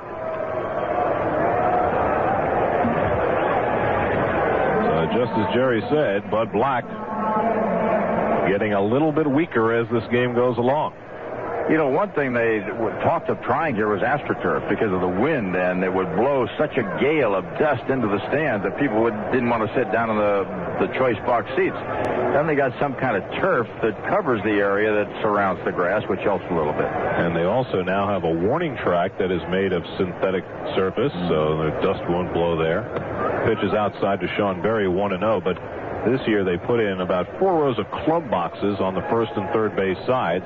Used to be you could run forever in foul territory here at first and third. You still have a lot of room, but not as much as you did. The 1-0 pitch, low outside, 2-0. The other thing they took out was that little house they had down in the right field corner where the relief pitchers sat. That is gone now, and there's an interior fence instead. Yeah, the pillbox, they used to call it. You could hardly get in and out of that thing if you're a big pitcher. Now the 2-0 to Berry, hit high in the air, deep to right center field. Back goes Carry on with Lewis on the warning track, looking up. It's out of here. Home run, Sean Berry. The Expos go back-to-back. Lansing and Berry, the number 7 and 8 hitters, and Montreal takes a 5-4 lead. Sean Berry, a right-hand batter, clubbed it over the right center field fence. About 365 feet away, his 6th home run of the year, and just like that, the Expos have rebounded from a 4-0 deficit, and they've taken a 5-4 lead. If you're Dusty Baker, the only positive thing you can find here is that he hasn't walked anybody, and maybe he ought to. Boy, they're hitting that ball a ton. Well, he fell behind Berry 2-0, and Berry got all of that one. And now here's Ken Hill, who has been taken off the hook. After that miserable first inning, he now has himself a lead. And the pitch to him, right down for a strike, 0-1. Hill drove in a run with a single to right in the second inning, and we are now going to get warm-up action in the Giants bullpen as Black continues to struggle here in the 4th inning. Ground ball foul up the third base side, and it's still 0-2 on Kenny Hill. It almost feels like he just died and went to heaven. It looked like he might have been out of the game in the first inning. Pitched to 10 batters. Looked atrocious. Survived it. The 0-2 pitch hit foul back up in the crowd. Still 0-2. But back-to-back home runs by Lansing and Berry. You don't suppose Hill could make it 3 in a row, do you? Odds are against it because it would be his first of the year, but you never know. Ken Hill has 1 home run in his career. He hit that in 92 off Mickey Weston of the Phillies. The pitch, high and away, 1 ball, 2 strikes. But he's got to be thinking about it, you know? Yeah, Black's got to be thinking about it. Yeah, probably. Well, Black had not allowed a home run in each of his first 2 starts, and it pitched awfully well. But here he's given up 3 home runs to Montreal this afternoon. We're only in the 4th inning. Line foul off to the right out of play. The Expos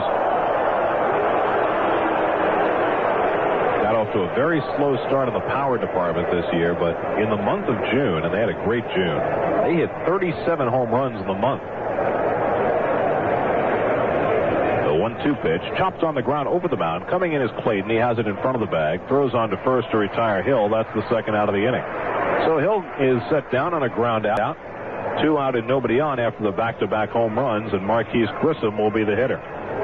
Grissom has popped up to short and flied out to left, 0 for 2. A home run by Will Cordero in the 2nd, and back-to-back homers by Mike Lansing and Sean Berry. So the 2nd baseman, shortstop, and 3rd baseman have all hit home runs in this game for Montreal. You know, Black is a lead hitter in the fourth inning, and we got Burba still going in the bullpen. It's very possible because there's no real threat right this moment that he's not going to survive after this inning. The Expos have now out-hit the Giants 7-5. Well, here's Grissom, who started the day with an 11-game hitting streak. And he takes his fastball outside, 1-0. Bud Black, up until 10 days ago, had not pitched in the big leagues since early last August. First elbow surgery, then knee surgery. The 1-0 pitch, chopped foul down the third baseline, grabbed outside the bag by Benjamin, 1-1. You know, those kinds of problems, Gary, they make a manager very nervous because you never know when they're going to break down. They might go fine, but usually they'll have setbacks, and they got to fight their way back again. 1-1 the count to Grissom. Now Black delivers, a little bit low, 2-1. How about Alejandro Pena of the Pirates? This guy sat out all year last year with elbow surgery, finally came back after a bout with ulcers, and was pitching just great. And then he blew out his elbow the other day.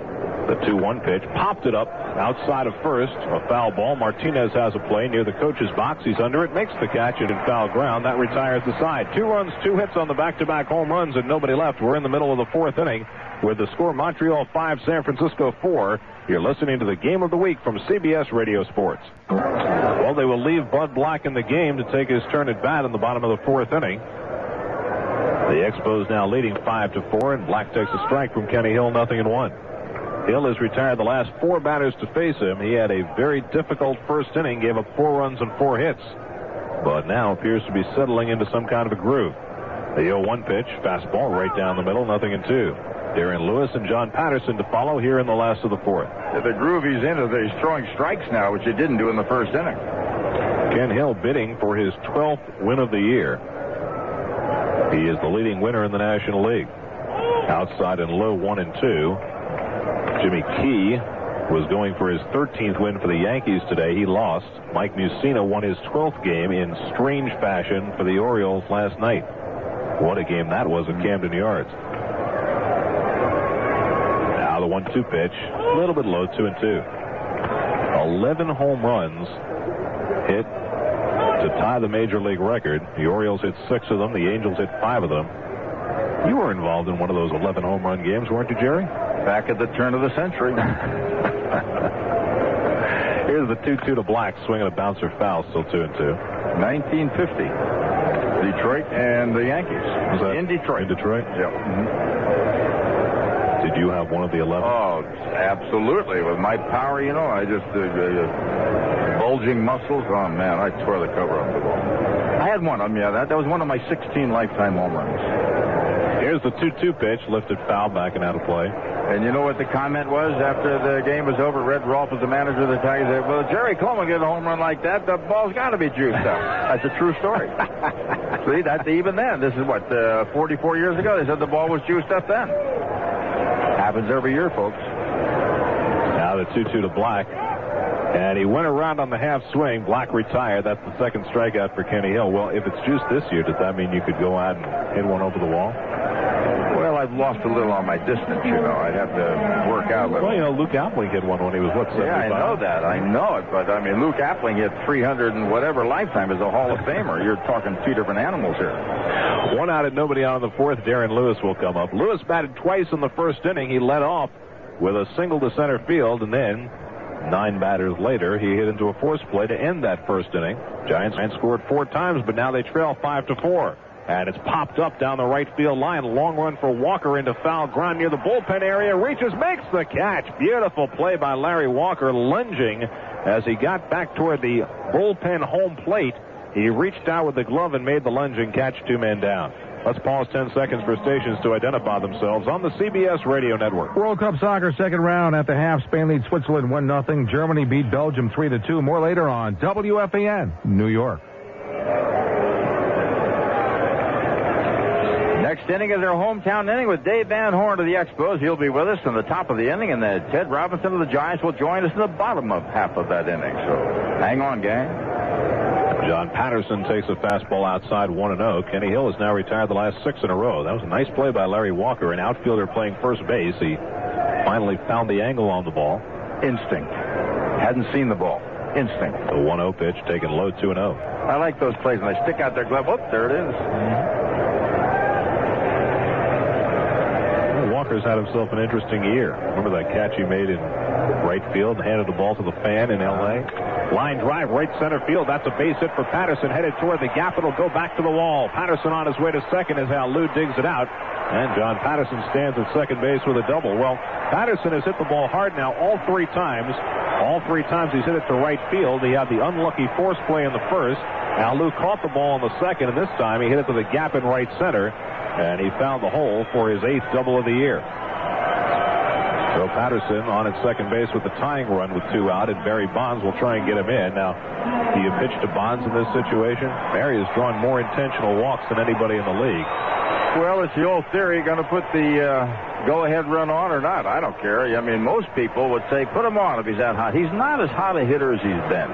And it depends also on what Kenny Hill thinks about it. He might try to pitch around him or go after him. Well, let's wait and see. Well, they're not going to intentionally walk him, but let's see if he gives him anything to hit. If Matt Williams is standing behind him on deck, that would obviously make a difference, but he's not playing today. The pitch hit foul down the left field side of the play. He came right after him. 0-1 to Bonds. You know, that Williams out of the lineup in the 4 spot, replaced with Mark Carrion. It's been okay, but, you know, that changes your game dramatically. Barry Bonds over the last few years has been almost exclusively a number 5 hitter, but the Giants have had trouble all year long filling that 3 spot, and Bonds is hitting third today. The 0-1 pitch, fastball rides inside, 1 ball, 1 strike. Willie McGee was the number 3 hitter while he was in there, but he is gone. And Bonds and Williams trying to pick up the slack all by themselves. Robbie Thompson, who was such a big cog for the Giants last year, has been hurt a lot, is hitting under 200. There's the 1-1 to Bonds, off the inside corner, 2-1. And Will Clark, of course, is in Texas. Thompson has a tear in his right shoulder, and he can't throw well, and they said it's getting worse, so that's bad news for the Giants. If it is getting worse, you got to fix it right now, unless they think they're going to win the pennant. Robbie Thompson, the Gold Glove second baseman in the National League last year. Giants had 4 Gold Gloves last year, and now, with a 2-1 count, they're going to put Barry Bonds on base. So they threw him a hittable pitch. He fouled it off. Then they jammed him twice to try and get him out, but Bonds would not bite on either one of those, and now he'll get the intentional walk. It'll be the 15th intentional walk that Bonds has drawn this year.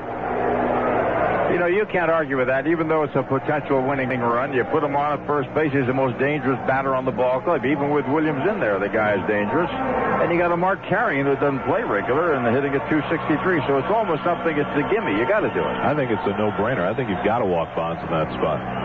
If it's Williams coming up here, no. But you're right, with Carrion, you got to take that shot. Even if Carrion hits the ball out of the ballpark, it's still the right move.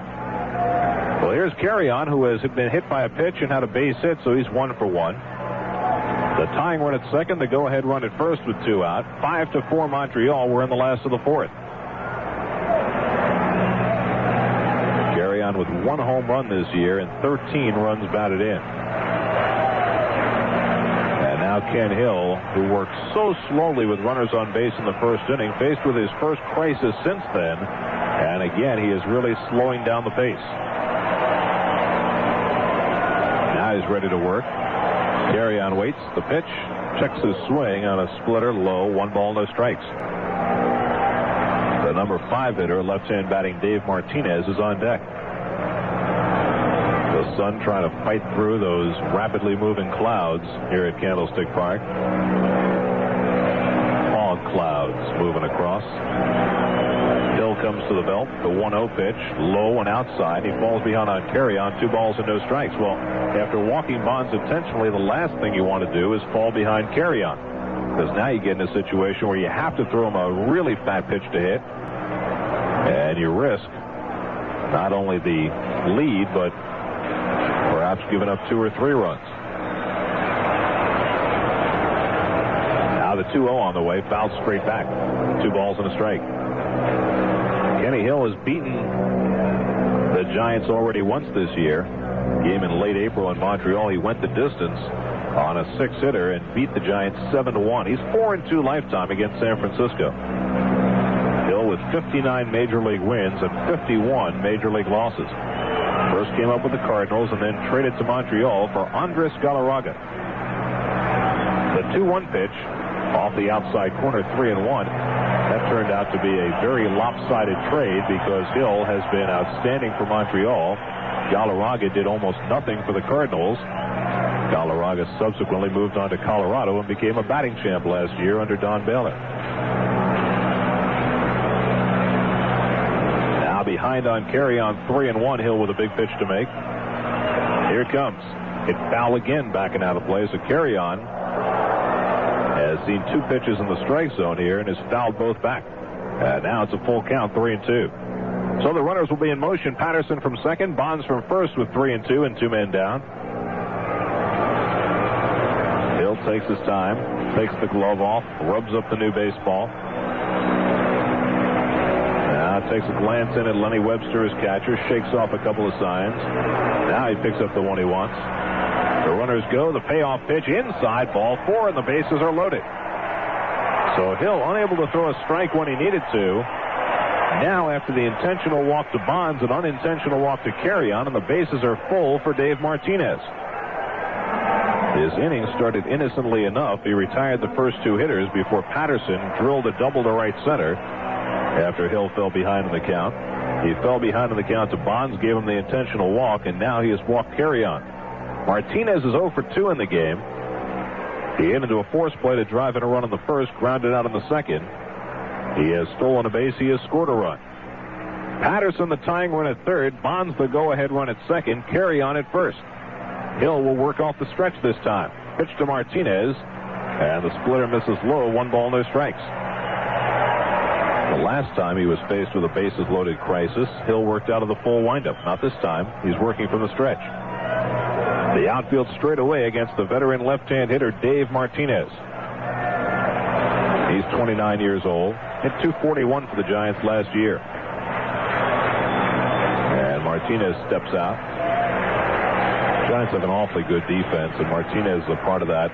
Very good outfielder, although he's playing first base today. Now Hill comes to the belt.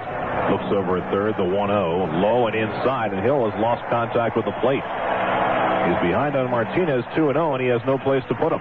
Yeah, Martinez is a very patient hitter as well. He's a veteran, been around, played for Montreal. He's been to the Cubs as well, and right now he's up there going to make him throw a strike, something he can handle. Royce Clayton is the on-deck batter. It's been a long afternoon already for Kenny Hill.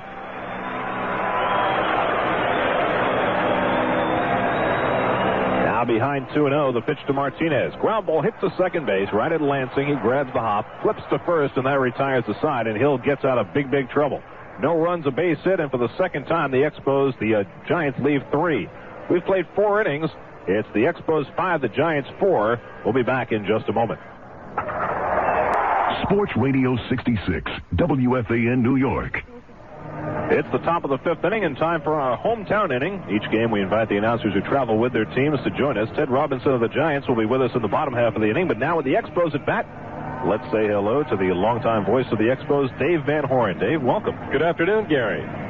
The Expos and the Giants wrapped up here in the 5th inning of the ball game in a 1-run Montreal lead. This one rocking back and forth much the same as last night's ball game. Expos took a 3-0 lead. Giants went up 7-3. Expos tied it at 7. It was a horrible game. Kenny Hill, the leading winner in the National League this year, had an awful first inning. Looked like he was getting himself right back in the groove, and then he almost gives it back in the 4th inning. Well, that's not Ken Hill. And as you know, Gary, and one of the problems you can see that Kenny Hill is having is that he just can't find a good groove. He normally is not a slow worker. He's taking forever today.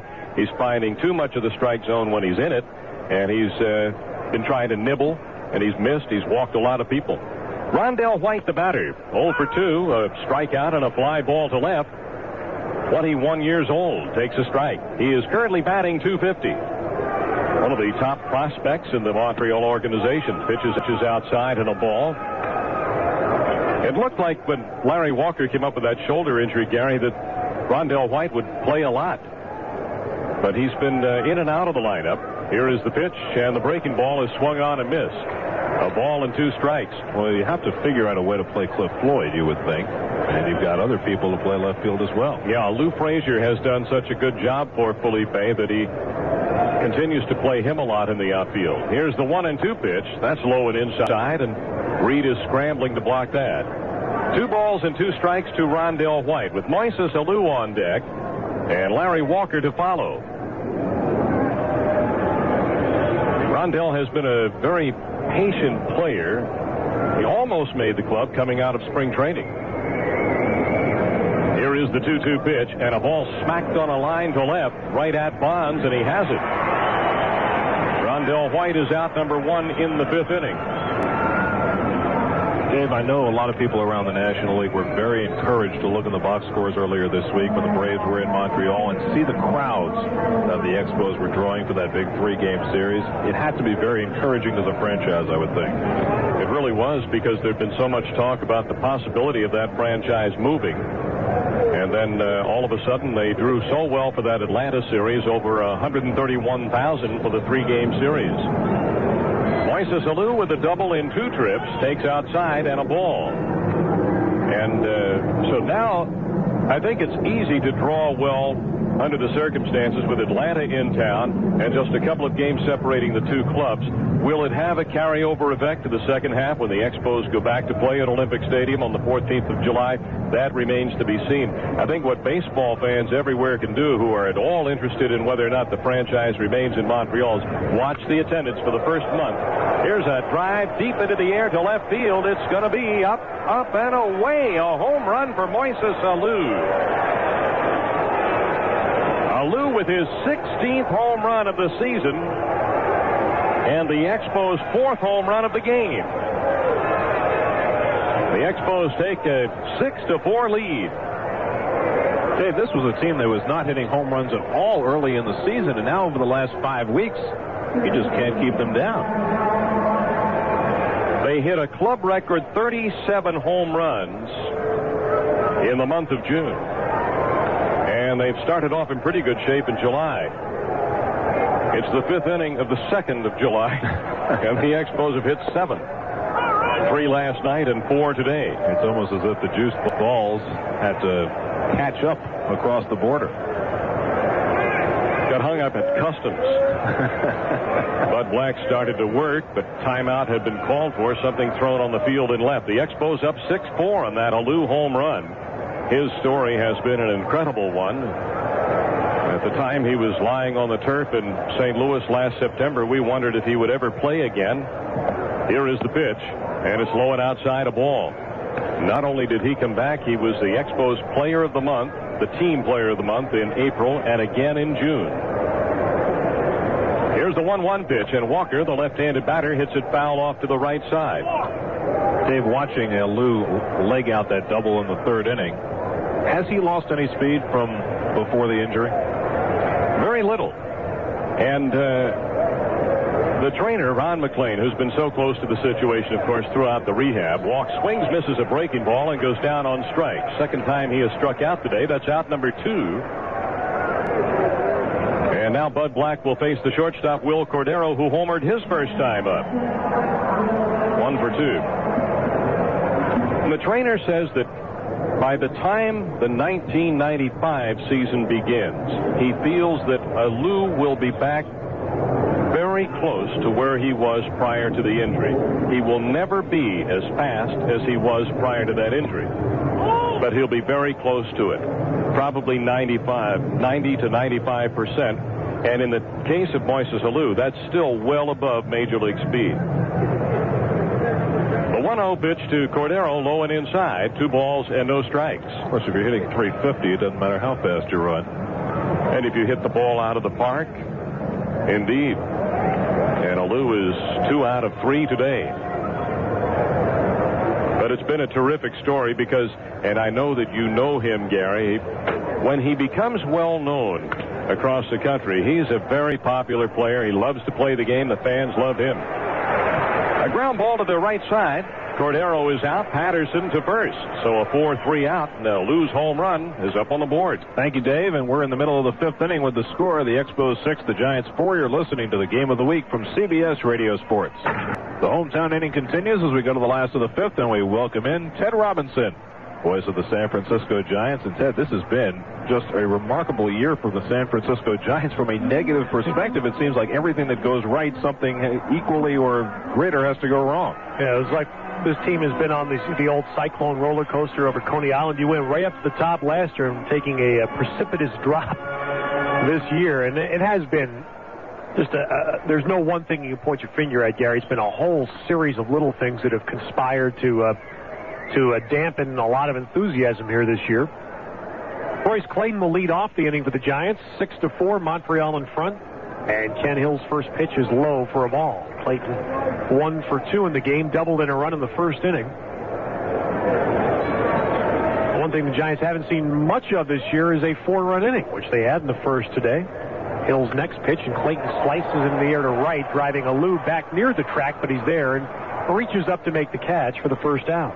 I know the Giants had to take some comfort from last night's performance. A 7-run inning, a 14-run game. Those have been few and far between. Well, you know, there are all sorts of little facts that are amazing, Gary. And last night, Matt Williams hit a 3-run homer in the ballgame, his 30th of the year. It was the first home run the Giants had hit with more than one man on base since May 27th. And that's a staggering fact, particularly when you have Williams and Bonds on your ball club. Jeff Reed, left-handed batting catcher in there, and the first pitch is hit high in the air to right field. Lou going back. He's at the edge of the track looking up, and he has it as he stumbles into the wall in right center field. Reed put a good swing on that ball, just got it up in the air a bit too high, and Lou, fighting the always treacherous right field winds here at Candlestick, kind of stumbled around and caught that ball as he was spinning into the wall. For all the hitting troubles the Giants have had, their pitching's held up pretty well considering all the injuries they've had. Yeah, the pitching and the team's defense has been spectacular. This, Gary's the best defensive club I've ever seen, and I was fortunate enough to broadcast for the record-holding defensive team in Minnesota in 1988, and this Giants team is better than that. First pitch to Mike Benjamin is fouled back, and the pitching has been good enough to win, but offensively this team has had a miserable year, and it's been everybody. There's been no fault to be pointed at any one place. It's been a team-wide offensive slump. L1 pitch to Benjamin, and he takes it outside for a ball. 1-1 to the Giants' third baseman. That's so odd to say when you've got a guy hit in the middle of your order who has 30 home runs. Unfortunately for the Giants and for Matt Williams, a lot of those have been solo. Here's the next pitch to Benjamin. It's outside, 2-1. Giants until last night were dead last in the National League in runs scored. And last year, they were second only to the Phillies in that category. Hill winds, 2-1 pitch, and Benjamin fouls it straight back about 10 feet to our right. He picked off a cameraman. One of our good friends, Pete Alonzo, runs camera here at Candlestick Park. Masterfully, I think he made a glove save on that ball. Pete's a huge hockey fan. That's why we threw that in there. 2-2. Hill winds, and he deals to Benjamin, who lines it foul down the left field line. Have you ever caught one, Gary, while you've been on the air? Yes. But it was bare hands? It was an easy one, yeah. Oh, okay. Now, the only place I bring my glove is Tiger Stadium. Isn't that something? That's an amazing booth to work in. Of course, Ernie always keeps the netting up in front of him. Smart man. 2-2 pitch, and Benjamin taps one towards third, charging at his very backhand, throws quickly, not in time. Benjamin runs fairly well, and he beat that out for an infield hit. Tapped one down the third base line, and Barry played it about as well as he could, but Benjamin beats it out for a hit, his second hit of the day, and the 7th for San Francisco. Now Steve Scarsoni will be the pinch hitter here, and he'll bat for Bud Black. Talking about the Giants pitching, for the most part, it has been good enough to win, but they've hit a rough spot this week. Black finishing 5 innings today. He's the first Giant started to do that in 5 days. And that's why Dusty Baker stayed with Black as long as he could today, because the bullpen is tired. You get Mike Jackson back in the bullpen today. How about Billy Swift? How far away is he? Swift will probably not be until after the All-Star break. Mark Portugal will return tomorrow for the Giants. Right-handed batter, Scarsoni pinch hitting. Hill comes set, and his first pitch is low for a ball. Scarsoni's hitting .250. Limited time this year, just 52 at-bats. 1 homer, 5 runs batted in. basically the Giants are going to be without Willie McGee and Kevin Rogers, a left-handed reliever, for the year. Swift, hopefully after the All-Star break. Pitch to Scarsoni is taken for a strike, 1-1, and the Giants fully expect Darryl Strawberry to be in their lineup when they open up the second half in Montreal. Darryl seemed in good spirits today at his press conference. Well, the Giants hope he's got some spirits in that bat. That's what he's coming for. They need some offensive spark. Hill now steps off. Well, it's been a while, 3 years now since Darrell's played full-time baseball and been productive, and I guess the Giants have crossed their fingers on that. And there's no question. That's it's almost unfair because people are going to expect the Strawberry of 85 and 86, and you said it's been a long time since that's happened. Scarsoni lays off on a breaking ball that's down and away. They appeal to first, and Mark Hirschbeck says no swing. The count is Scarsoni 2 balls and 1 strike with 2 outs in the bottom of the 5th inning.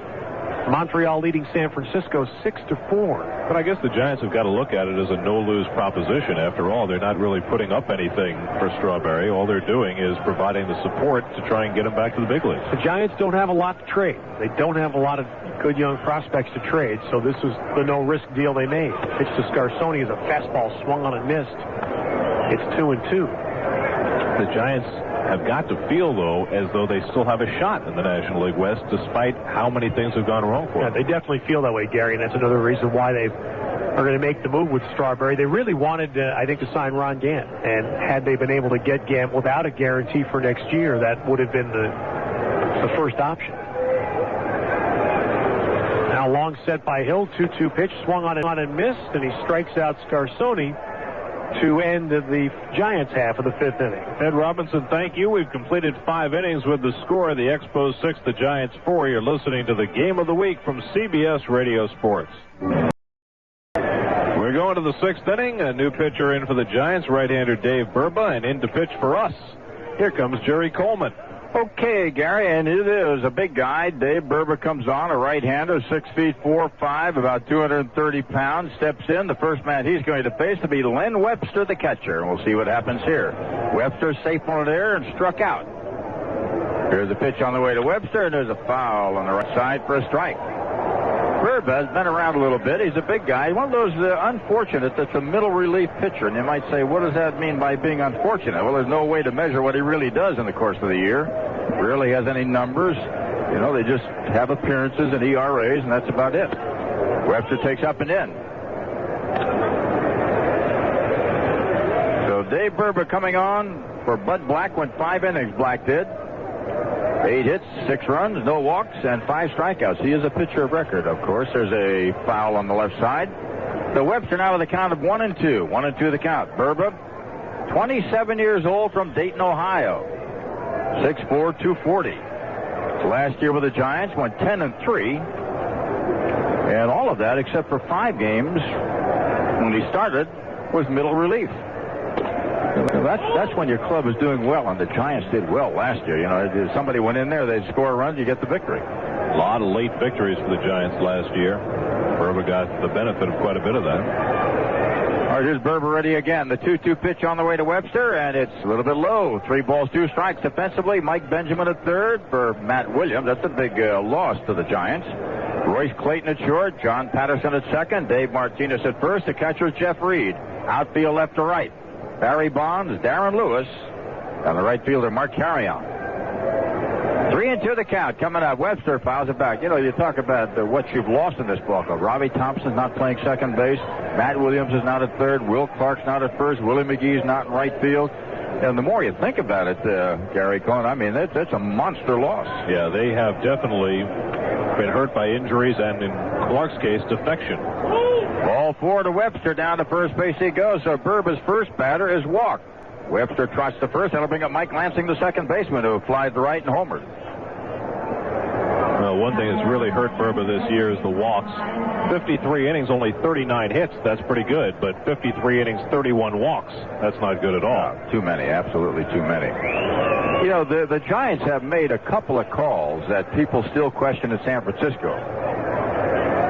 One of them, of course, the Will Clark deal. And why didn't you sign Will Clark? Because they thought he was over the hill. He'd had a couple of bad years. Pitch on the way now to the Second baseman Mike Lansing, and that ball high for ball 1.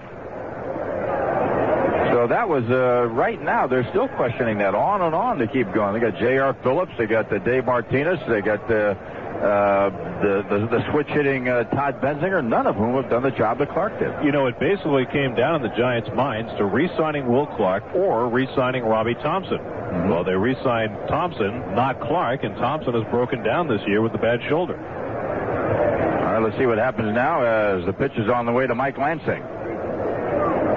Pitch coming up, and it's a check swing inside on the corner. Tried to stop and couldn't do it. Meanwhile, Will is having himself a superb year down in Texas. It seems to work that way. When just about the time you get rid of someone that's over the hill, they keep bouncing back. At first base, Webster on top. The Expos lead 6-4. We're in the 6th inning. The batter, Mike Lansing, throw to first base, and back goes Webster. No stolen bases for Webster this year. It's interesting because in the offseason, you know, the Rangers had the choice of re-signing their own guy, Rafael Palmeiro, or bringing in Will Clark. Palmeiro ends up in Baltimore. He's having a good year. Clark ends up in Texas. He's having a good year. The Giants, the team that got the short end of the stick. All right, pitch on the way now, and it's outside as Lansing takes it away. Well, there's another one I wanted to get to before we finish this.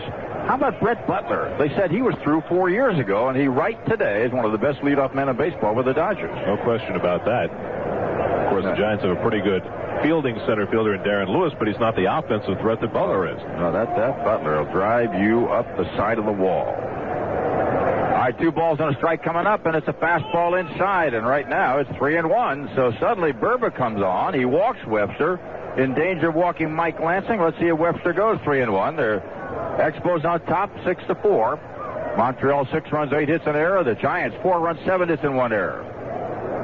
Again, Burb at the set. Runner goes, pitch on the way, foul back. So when you got a 2-run lead, you can take a chance here and there, even though it doesn't mean he's going to steal a base. You hope that Mike Lansing will hit the ball and protect the runner on the spot like that. He'll probably be going again, 3-2.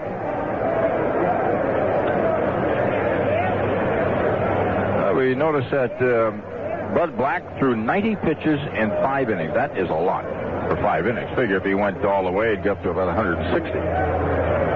Here's the 3-2 pitch. Runner goes. Ball taken. Ball 4. 2 walks. 2 men on. And right now, Dave Burba is having some serious problems as the Expos start to push ahead. It'll be Sean Berry stepping in. In the American League this afternoon, 3 games were played. Boston beat Oakland 10-2, snapping the A's 8-game winning streak. Tom Bernanski had a grand slam, his 7th career grand slam for the Red Sox. Aaron Seeley beat Todd Van Poppel. Cleveland, in front of 41,000 plus at Jacobs Field, beat Minnesota 9-1. Albert Bell hit his 24th of the year. Charles Nagy went the distance on a 5-hitter for the win. And Seattle pummeled the Yankees 12-6 in New York. Mike Blowers had the only home run among 19 Seattle base hits. Dave Fleming beat Jimmy Key. He had won 11 in a row before the loss today. He's now 12-2. Everything else tonight: California and Baltimore, Milwaukee, Chicago, Toronto at Kansas City, and Detroit at Texas. Everything in the National League is tonight. Atlanta plays at Florida. The Braves began the day a game and a half in front of these Expos. Cincinnati's in Pittsburgh, Colorado at St. Louis. The Cubs are in Houston. The Phillies and Dodgers in L.A. and the Mets are in San Diego. Well, if California playing at Baltimore, if the Birds win that one, they can move to within 2.5 of the Yankees, who appeared to have a very comfortable lead. But now they're starting to lose ground. It'll be 3 in a row that they've lost, with that one today. The Birds keep going. They could turn that thing around. And you seem to think, coming out of the East Coast there, that Baltimore has a pretty good shot at it. Well, they have certainly got a lot of horses this year, and they love to play in that ballpark. Sean Berry up there. 2 men on, nobody out. And Berry hits one high to left field. That's a catchable ball for Barry Bonds, drifting a little bit to his left. He's under it, and he has it for the out, and the runners go back. You know, we talked about Darryl Strawberry on the press conference he had, and we also talked about Dwight Gooden, who is in a rehab situation after being suspended for 60 days. Were these two close to each other on that ball club with the Mets? They were way back when. They kind of grew apart as the years went along. Darryl and Doc have very different personalities, and I don't think anything that Darryl Strawberry has done over the course of his career on or off the field has surprised anybody. He always seems as though he's an accident waiting to happen. He's a really sweet guy, but he's influenced by outside figures quite a bit. You know, kind of guy who... Easily led, in other words? Yeah, and I think that has been his downfall in a lot of cases. All right, here's the pitcher up there. Kenny Hill bunts one out in front of the plate and is called a foul. Wait a minute, called a fair. Sacrifice is good. The ball hit the catcher and rolled back toward foul territory, and the umpire said, yeah, it is fair. So the sacrifice worked. It was right out in front of the plate. And actually, the catcher, Jeff Reed, had a shot at third, but never picked up the ball and couldn't make it work. Yeah, and here comes Dusty Baker. If he had picked up that ball cleanly, no question he would have had a shot at third base. Baker is going to claim that the hitter, Ken Hill, interfered with Reed's opportunity to pick up the ball, but he will get no satisfaction from the home plate umpire. Friends, here's a word from Sherwin-Williams. When you're a reliable hitter, the manager puts you into cleanup, and in your home, walls clean up better when they're painted with new Everclean. The revolutionary interior flat latex wall paint only from Sherwin-Williams. Stains don't stand a chance with new Everclean. Ask Sherwin-Williams. Runners at second and third. A base hit here could be devastating to the Giants. They're trailing 6-4. We are in the sixth inning. Montreal trying to get more. Here's a pitch on the way to the leadoff batter, Marquise Grissom, and it's outside ball one. Grissom popped to second, flied to left, and popped up to first base. That was a great play by the first baseman on his ball. Grissom waiting, all-star performer for the for the Montreal Expos a year ago, and chopped one foul. Terry, just to finish that thought on Strawberry, one of the things the Giants are doing, and I think this is a great idea, they have brought in Darrell's brother Michael, and they're going to have Michael Strawberry travel with Darrell wherever he goes this year, on the road, first in his rehab with Phoenix, and then when he gets promoted to the Giants. And I think that's a great idea. He needs a babysitter. Yeah, the support is what he needs, really, someone to talk to, and it's not going to be easy. From what I understand, people that have that problem, it's never easy, and it never goes away. Here's the 1-1 pitch coming up. Grissom waits, pitch by Burba, and there's a swing and a miss. Fastball got him in the outside corner. Ball and 2 strikes. By contrast, Dwight Gooden, the fact that he has had whatever relapse he has had in his aftercare program, that came as a shock to everybody. Well, you know, the Dallas Green and the Mets are playing in San Diego, as you know. Here's the 1-2 pitch, swing and a miss, strike 3, and I asked Dallas, did that surprise you? And he said, nothing surprises me. We go to the bottom of the sixth inning with the score. Montreal 6, San Francisco 4. You're listening to the Game of the Week from CBS Radio Sports. We are back here at Candlestick Park. The sun has come out. It's turned into a beautiful day, and at the moment, Montreal 6, Giants 4. We go to the last half of the sixth inning, and coming on, Darren Lewis, John Patterson, Barry Bonds in there against the right-handed Kenny Hill, who has had a week of work out there. He's worked hard in this game. Here's the first pitch on the way, and it's in there as Lewis takes his first strike. Lewis got up twice in the first inning after a single. He got the first base hit, then he made the last out, bouncing out to second. Popped up to first in the fourth inning. 1 for 3. Right-hand batter waiting. Here's the pitch by Hill. Swung on a miss. You mentioned Bud Black's 90 pitches through 5 innings. Well, Hill has thrown 92 through 5 innings, so it's been that kind of a day. They're working hard out there. Neither of the pitchers are what you call professionally sharp today. Not a good thing to show the kids. They say, this is how you do it. That's not how you do it. So the pitch coming on, shot up the middle, and Hill ducked it. Fortunately, might have hit him right in the chops. So Darren Lewis gets things rolling for the Giants in the sixth inning with a second hit, a solid single into center field to open up the sixth inning. But here's John Patterson, who's hit the ball on the button 3 times. He lost a base hit on a great play by Moises Alou, who threw out the runner ahead of him. Darren Lewis at second base on a ball that he scooped in the outfield. Then his second at bat, he flied out to right field, and he doubled to right center. So he's hit the ball on the button all day, but has only 1 hit to show for it. At first base, Darren Lewis, 6-4, Expos lead. Both teams with 8 hits, both teams with 1 error. Kenny Hill fires, and there's a swing and a miss by John Patterson. Patterson's always going to have a little special spot in the hearts of Giant fans. Last year, he had sat out the whole season with a shoulder injury. Came up in September. His first at-bat of the year was against the Braves. He had a game-winning home run, the only game the Giants won in that series. And it gave the Giants new life for the final month of the season. Kept him alive because in that 4-game series, as you mentioned, the Braves won 3 of the 4. Big blow by John Patterson. And sometimes it's a little shot like that that gives your career the little push that it needs.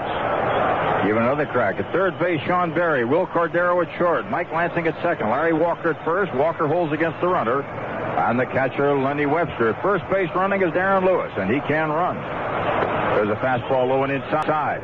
Yeah, it's interesting what you become known for, because before that home run, the thing that John Patterson was most known for was hitting a line drive in spring training that went into the dugout and hit Matt Keogh in the head. Oh, boy, and almost destroyed his equilibrium, I should say. I mean, his career was over anyway after that, but, his balance was a subject. Here's a 1-1 pitch. Patterson waiting, pitch on the way, takes it inside, and, boy, Kenny Hill is fighting it right now. Tim Scott, a right-hander, throwing in the bullpen for Montreal just in case Hill can't get through this one. Hill, the pitcher of record for the Expos. Bud Black, the pitcher of record for the Giants.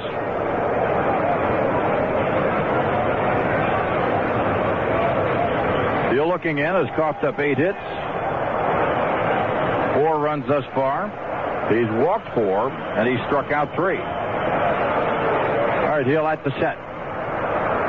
Here's the pitch. There goes the runner. Ball taken. Throw by the catcher, Webster, not in time. And in easy is Darren Lewis, number 22. Boy, I tell you, that's one reason why he is such a valuable man in a close ball game. You put him on, he can steal a base, so that single or the walk becomes a double.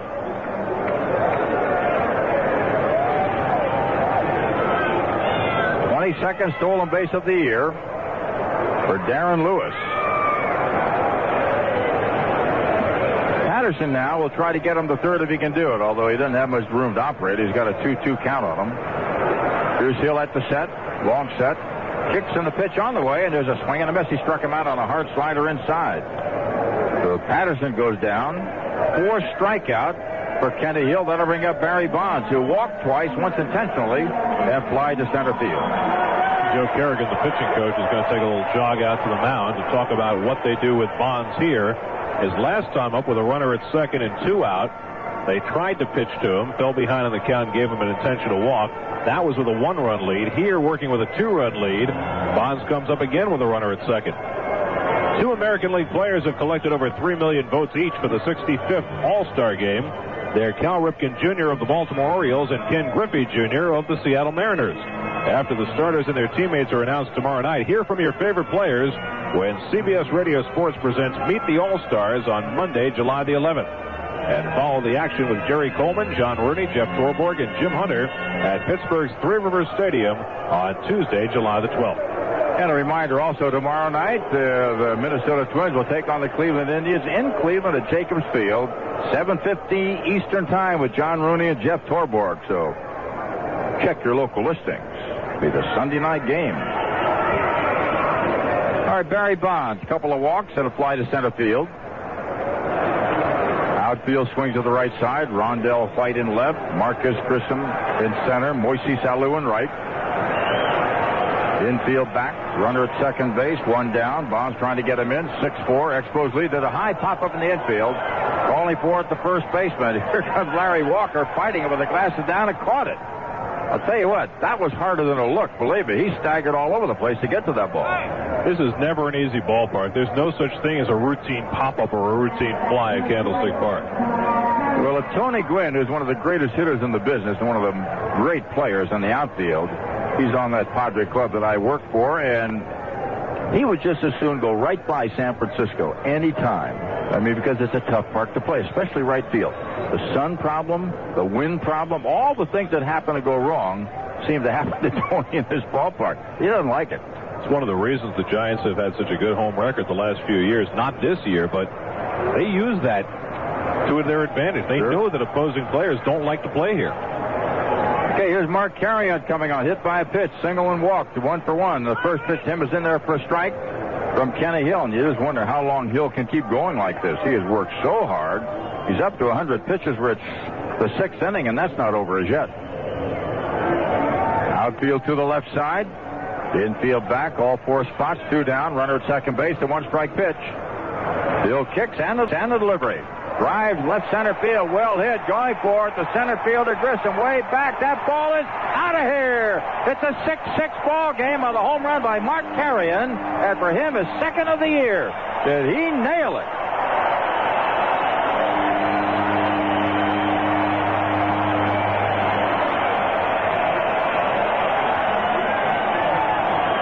Kenny Hill may have stayed in there one batter too many because Carrion got a hold of a high fastball and laid into it over the 400-foot mark and deepest left center field. It's all even at 6. Well, Kenny Hill, even when he's going badly, generally keeps the ball in the ballpark, but that time he got the pitch up to Carrion, and Mark has got that kind of power. He had 7 home runs in very limited duty last year. Hits his second home run of this season. It is hardly a pitcher's delight here at Candlestick as we're all even now again. Dave Martinez coming up. Bounced to second 3 times in his 3 trips, and the pitch on the way to Martinez. Ground ball on the first base side is foul. Well, you people, the Mets had Carrion for a while. He had some great pinch hitting roles for you over there. He did. He became very dissatisfied with his role in New York. He wanted to be an everyday player. Moved on to Detroit. Again came off the bench, and it really has taken him a long time to finally come to terms with his role and the fact that he's not going to be a starting ball player. You know, if you're a baseball player, you know the worst thing they can say is you're a role player. There's a drive in right center field off the bat of Dave Martinez. Drifting for this one is Marquise Grissom. He's got it for the out. But there are 2 runs in. We've completed 6 innings with a score. Giants 6 and the Expos 6 here. From Candlestick Park in the 7th inning.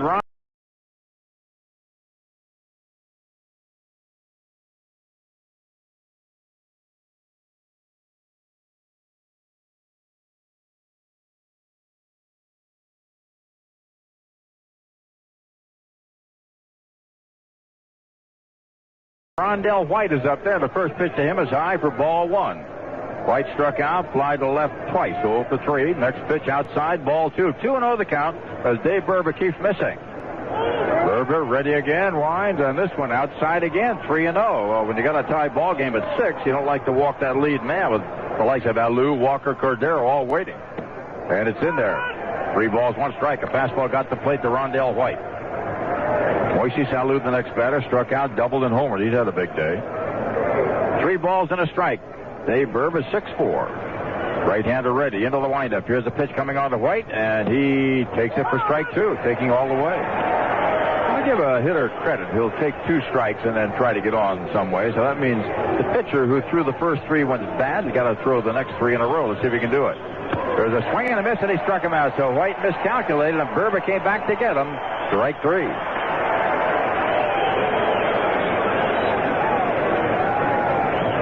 1 up and 1 down, 7th inning. That'll bring in Moises Alou. Struck out, doubled, homered, and this is quite a story. I think the big story here is not so much that he's having a good year, but that his father, who's a tough guy, is his manager. I think that's a very tough way to work. Yeah, Felipe not only has his son on the team, he also has his nephew, Mel Rojas. It's a real family affair, and it's not easy to pull that off. Well, one thing about Felipe, if I'm not mistaken, I think it was either Matty or one of his brothers. He released in the Winter League. They didn't like the way he was playing. Didn't play hard. It was over. He released him. Here's a 1-0 pitch. The Kerr said, pardon me, to Felipe Alou, the manager. He said, "Do you like that? Do you like using those?" He said, "Computers have no heart." You know, and that's right. That's the truth. And, you know, it's really interesting when you look around baseball because some managers get very, very wedded to those head-to-head matchups. And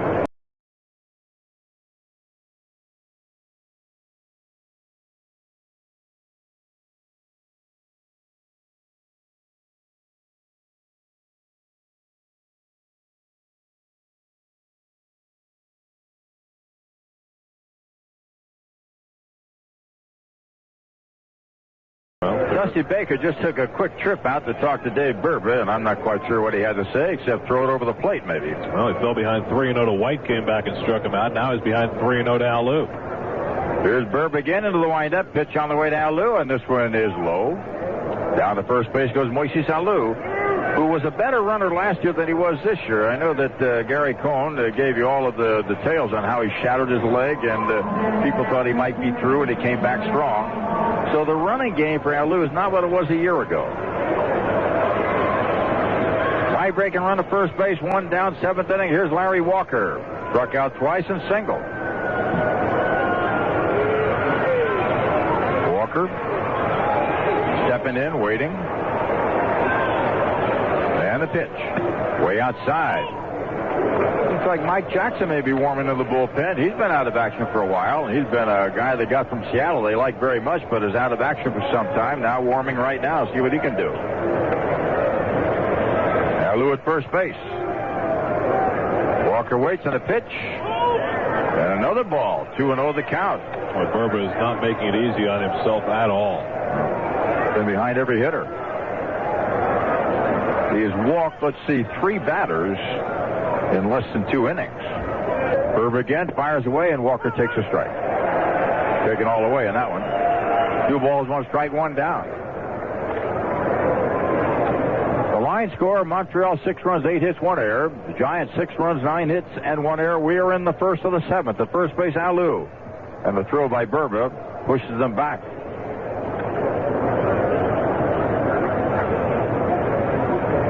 Berba has not given a hit, but he's been in hot water with those base on balls in both the 6th and now the 7th inning. 2-1 the count. Infield double play depth throw to first, and diving back again goes Alou.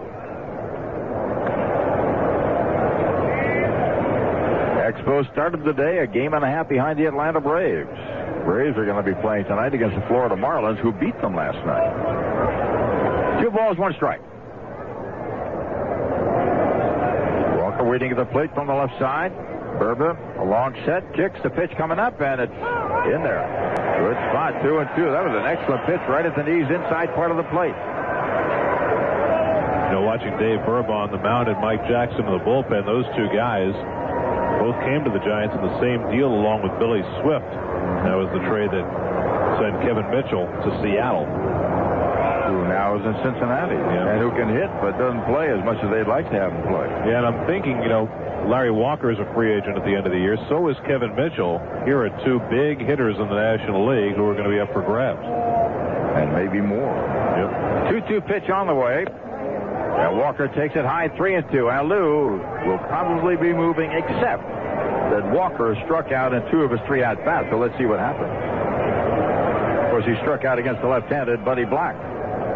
So the manager, Felipe Alou, has got to move. Sign is out to his son at first base. Walker waiting. There he goes. Pitch on the way. Ball 4. 4th walk given up by Berba in less than 2 innings. And that'll kill you. Down to second goes Alou. Walker at first base. And the batter moving in right now, Will Cordero, the shortstop. I think Dusty's seen enough. Yep. You just can't. In a 1-run game, you can't keep giving the other team base runners, because sooner or later they're going to score. Well, we've got a pitching change underway right here at Candlestick Park in San Francisco with the score. Giants 6, Montreal 6. You're listening to the game of the week. From Mike Jackson on the mound, a hard-throwing right-hander who's had some elbow miseries this year. And what was that, tendonitis, Gary? Yeah, recurring tendonitis in his elbow. I guess that means it keeps coming back. Well, if you're a curveball pitcher and you got a little bit of a pain in there and you say, I'm going to wait till it gets well, and it's almost well, then you go back again, it'll recur continually. But Mike Jackson now trying to help the cause here. We'll go up against Will Cordero. Expos have runners at first and second, 1 down. We're in the 7th. 6-6 ball game. Cordero waiting. And a curveball, and there it is. There's that breaking ball. That's a dandy. Strike 1 right in there. Cordero homered in the 2nd, slide to right in the 3rd, and bounce to second in the 5th. 1 for 3. Came into the game batting at .303. He'll stay up at the .300 level. Jackson's ready. Cordero waits. There's the pitch. There's another curve. Lofted over the third baseman's head for a base hit. He hung one. Racing around is Moises Alou. 7-6 Montreal. So Cordero just looped one over the third baseman's head for a base hit. He got a hanging curveball. And Alou comes around to score. Down to second and holding is Larry Walker. Bad pitch by Jackson, but that can happen when you're just coming off the DL. Well, Jackson threw 2 breaking balls in a row. Here's a guy who can blow you away with his fastball, but he used breaking pitches, and it cost him as Cordero just got enough of it to dunk it into left field. And that run charged to Dave Berba. Stepping in right now, right in, hitting Lenny Webster, the catcher. Safe one there, scored a run on the 2nd. Struck out on the 4th, got a base on balls in the 6th. You know, when Jackson and Rod Beck are both healthy, they present about as dominating a closing tandem as you're going to find in baseball.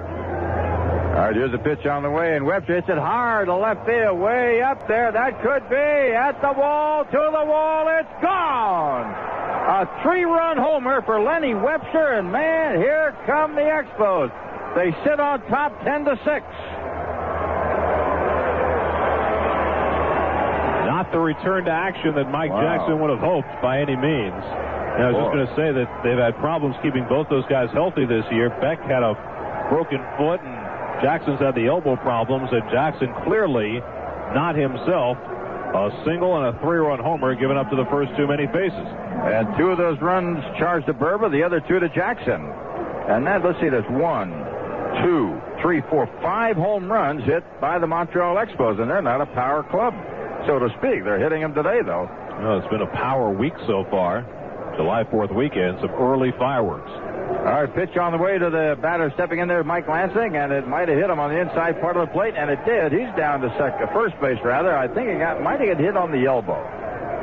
So Jackson pushed him off the plate and hits him. Down to first base goes Lansing, and the beat goes on. And hitter stepping in, number 7, LeSean Berry. You know, no ill feelings here, but last night, Gil Heredia, after the Expos pitching staff was knocked around a little bit early in the game, hit Darren Lewis with a pitch. Lewis didn't charge the mound, but he had some harsh words for Heredia. The bench is emptied, no punches were thrown, so keep an eye on that if there are some more inside pitches. Well, the only one that is sure to activate a riot is Pedro Martinez. Well, man, he'll get it out there. As we said, he didn't hit a batter last night. He just hit an umpire. I know, but he can start one, I'll tell you.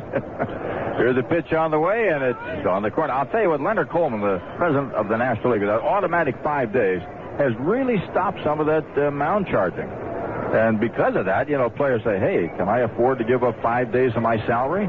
Or can I afford to, leave the team for 5 days? You got to think about it.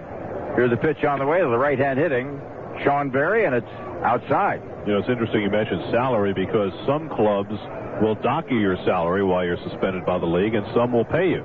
The Expos opted to dock Larry Walker, and he said, well, if you're not going to pay me, I'm not going to take batting practice those 4 days. And he didn't. I don't like that. A little stubborn.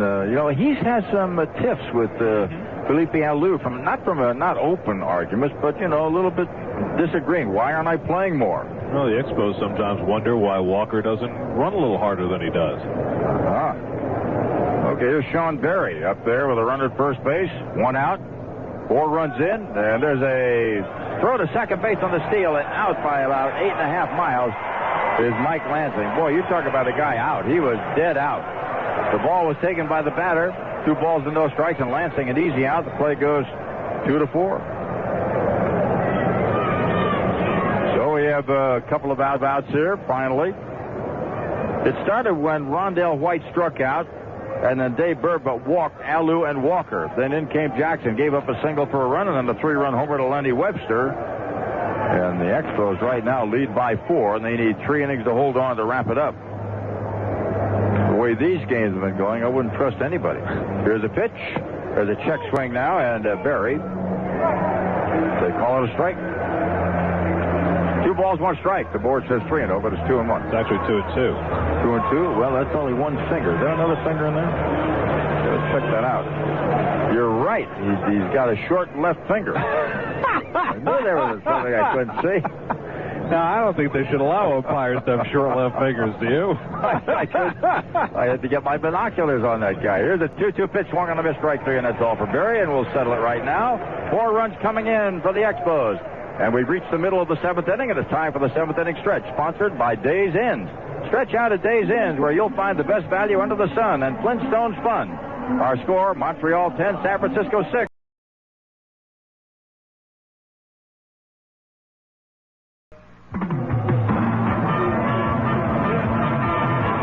CBS Radio Sports coverage of the game of the week is sponsored by Buick and your local Buick dealer, by Radio Shack, by Lens Crafters, and by Monroe Auto Equipment.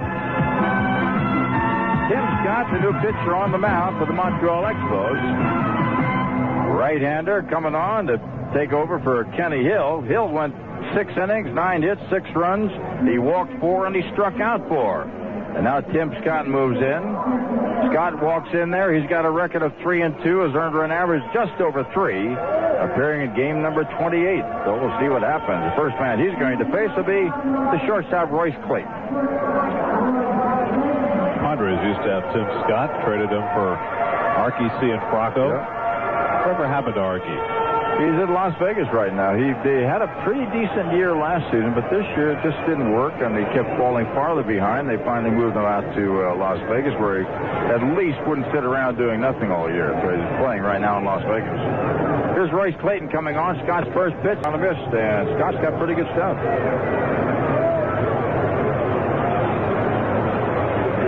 Tim Scott comes on the 7th, and the Expos with a 4-run lead. 10 runs, 10 hits, 1 error. For the Montreal Expos, 6 runs, 9 hits, 1 error for the San Francisco Giants. And Scott is ready. He comes set. And the pitch. Herb got in there. No balls, 2 strikes. One thing about Scott, he's had a good arm. Well, we talked about the Giants and the combo they can throw at you late in the game with Jackson and Beck. The Expos have one just about as good in Noel Rojas and John Wetland. Wetland has had kind of an up-and-down year this year, but when he is right, and Rojas is as well, boy, those guys can just kill you late in the game.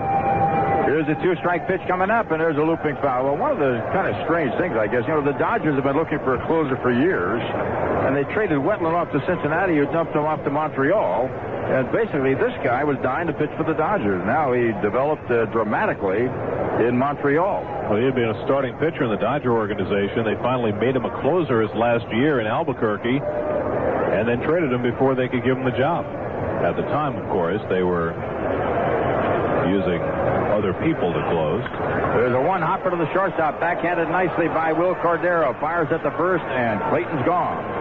Is that part of the Tim Morrell deal or the Todd Morrell deal? Well, Todd Morrell signed with the Dodgers as a free agent. Of course, they didn't bother checking out his medical reports and didn't know he had a bad arm when they signed him. And then they've run all sorts of people through that closer's job, including Darren Dreifert. Oh, yeah, the rookie. The guy never pitched before. And, I hope it didn't hurt his career, because we're talking about Darren Dreifert, who was never a professional player until this year, and they put him in a closing role with the Dodgers and finally had to send him out. Here's Jeff Fried stepping up. There's no question about it. He can throw the ball with anybody, but I guess, you need more than just that to pitch in the big leagues. Interestingly enough, the Dodgers this year at the start of the season had 2 pitchers on their roster who had never played a day of minor league ball, in Dreifert and Chandler Park, and they both wound up back in the minors. Here's a 1-0 pitch, and it's outside for the left-hand hitting Jeff Fried. Baseball is a very humbling game. You can't hide. It's not like 11 guys running into each other and you say, what happened? And not to negate football, but, how often have you heard the coach say, well, wait till I see the films? You can sure see it in baseball right there. 2-0 pitch. And it's 3-0. So Tim Scott falls behind Jeff Fried, and behind him is Mike Benjamin waiting. Well, especially with a closer where just about every pitch you throw is with the game on the line, and there just is very little margin for error. All right, 3 balls, no strikes coming on. Jeff Fried kicks and watches Almond sail in there for a strike. I mean, if you're a young pitcher, say in a situation like Ken Hill was in today, well, he had a terrible first inning. He still has a chance to win a ball game here today. Closer doesn't get that kind of leeway. All right, next pitch on the way by Scott. There's a hard shot that shoots on the right side, but foul. 3-2 the count.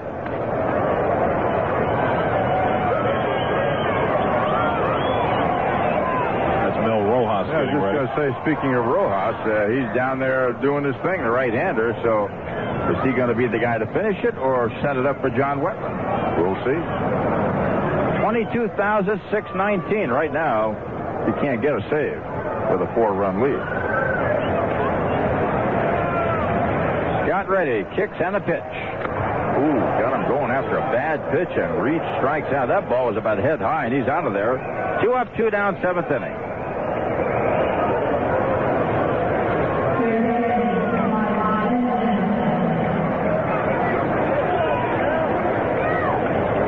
Coming up there from the right side, Todd Benzinger's got it. No, it's Mike Benjamin. I take it back. Todd Benzinger is a following hitter. So Mike Benjamin steps in there, singled, struck out, singled again, 2 for 3. Right-hand batter going up against the right-handed Tim Scott. And the pitch by Scott. The high pop-up coming back behind the plate. Going for it is Webster, and he isn't going to get it. What a play by somebody down in front of us. Just stuck out his bare hand. Will put him in the outfield. You got to have hard hands to do that. I'll say. Jeez. Stuck it out. Bang. Maybe a little bubble gum on the palm of his hand. He didn't rub it just yet. He'll wait till he gets home. No balls, 1 strike, 2 down. 10-6. Expos lead, 7th inning. A big game for Montreal, provided, of course, Atlanta takes one on the chin tonight. They play Florida in Florida a little bit later. Fastball low and inside. 1 ball, 1 strike as Benjamin tries to get on. You know, it's been a big home run game for the Expos today. 5 home runs. We mentioned the 11 home run game in Baltimore last night. How about the Rockies and Cardinals hitting 7 home runs at Busch Stadium? When's the last time you saw that? Not unless there was a cannon out there somewhere. It's a very tough ballpark. It used to be one of the toughest along with Houston. Curveball, and it's outside. 2 balls and a strike. St. Louis and Houston yearly were the 2 parks where you had trouble getting him out of there. Pitchers love to pitch there, but 7, that's a lot. Cardinals hit 5 of them last night. Following wind is what did it. Right. Trailing wind. 2 balls and a strike. Here's a pitch on the way by Scott, and there's a high fly ball, shallow right center field. Going for this one, Marquise Grissom drifting to the left and grabs it for the 3rd out. So Scott gets out of the 7th inning, 3 up and 3 down. And after 7 on our CBS Radio Sports broadcast, the score, Montreal 10, San Francisco 6. Scott coming on to hit for himself to go up against Michael Jackson, and the pitch to Scott is swung on a miss for a strike. And this is a treat for Tim Scott. See how many at-bats has he had this year. This is the first. You believe that? He has not been up this year. Scott shakes one high. 1 ball. That's about that middle relief, you know. We keep telling you, they don't get much credit for anything. They don't even get the hit. He's had 4 major league at-bats, and he's looking for his first major league hit. And the check swing high, and Jackson just pumping it, but missing. 2 balls and a strike. 10-6. Expos lead the Giants. We're now in the last half of the first half, rather, of the 8th inning with Scott batting. He'll be followed by Grissom and White. We're in the 8th as Jackson fires, and Scott hits it high. Shallow center field. Moving back to second baseman. Coming in is the center fielder, Darren Lewis. He's got it. So Scott's gone. Lewis can't play a little bit. He can run. You know, it's interesting. The Giants had 4 gold gloves last year. Their catcher, Kurt Manwaring, second baseman, Robbie Thompson, third baseman, Matt Williams, Barry Bonds in the outfield, all won gold gloves. But probably their best fielder didn't win one. Darren Lewis, the center fielder. They have got an extraordinary fielding team. Who did win it? Brett Butler or somebody like that? I don't know who won this. The gold glove outfielders last year were Bonds, Larry Walker. Okay, come on, keep going. Dykstra in there? There was a center fielder in there somewhere. Okay, here's a pitch on the way now to the batter. Marquise Grissom takes ball 1. 8th inning. Montreal 10, Giants 6.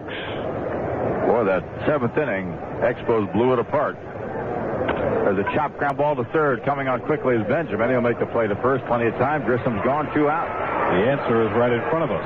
Marquise Grissom. Marquise Grissom. Okay. You know, I flew with him from Montreal down to Baltimore. And somewhere in New York, he had his wife and his daughter. They lost his luggage. They lost his luggage. He showed up in Baltimore with nothing. This crying baby and his wife. And, you know, I think his wife took a look at him and said, "How could you do this to me, Marquise? There's a drive ball that of Rondell White foul." But he finally found it. Took a day for him to catch up. But, boy, you talk about showing up with your wife and a young baby and all this stuff and nothing arrives. Not much fun.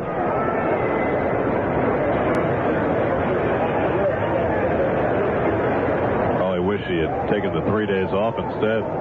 At that point, I believe you're right. No, listen, the players like that All-Star game. They really love it. Here's a 1-strike pitch coming on to White.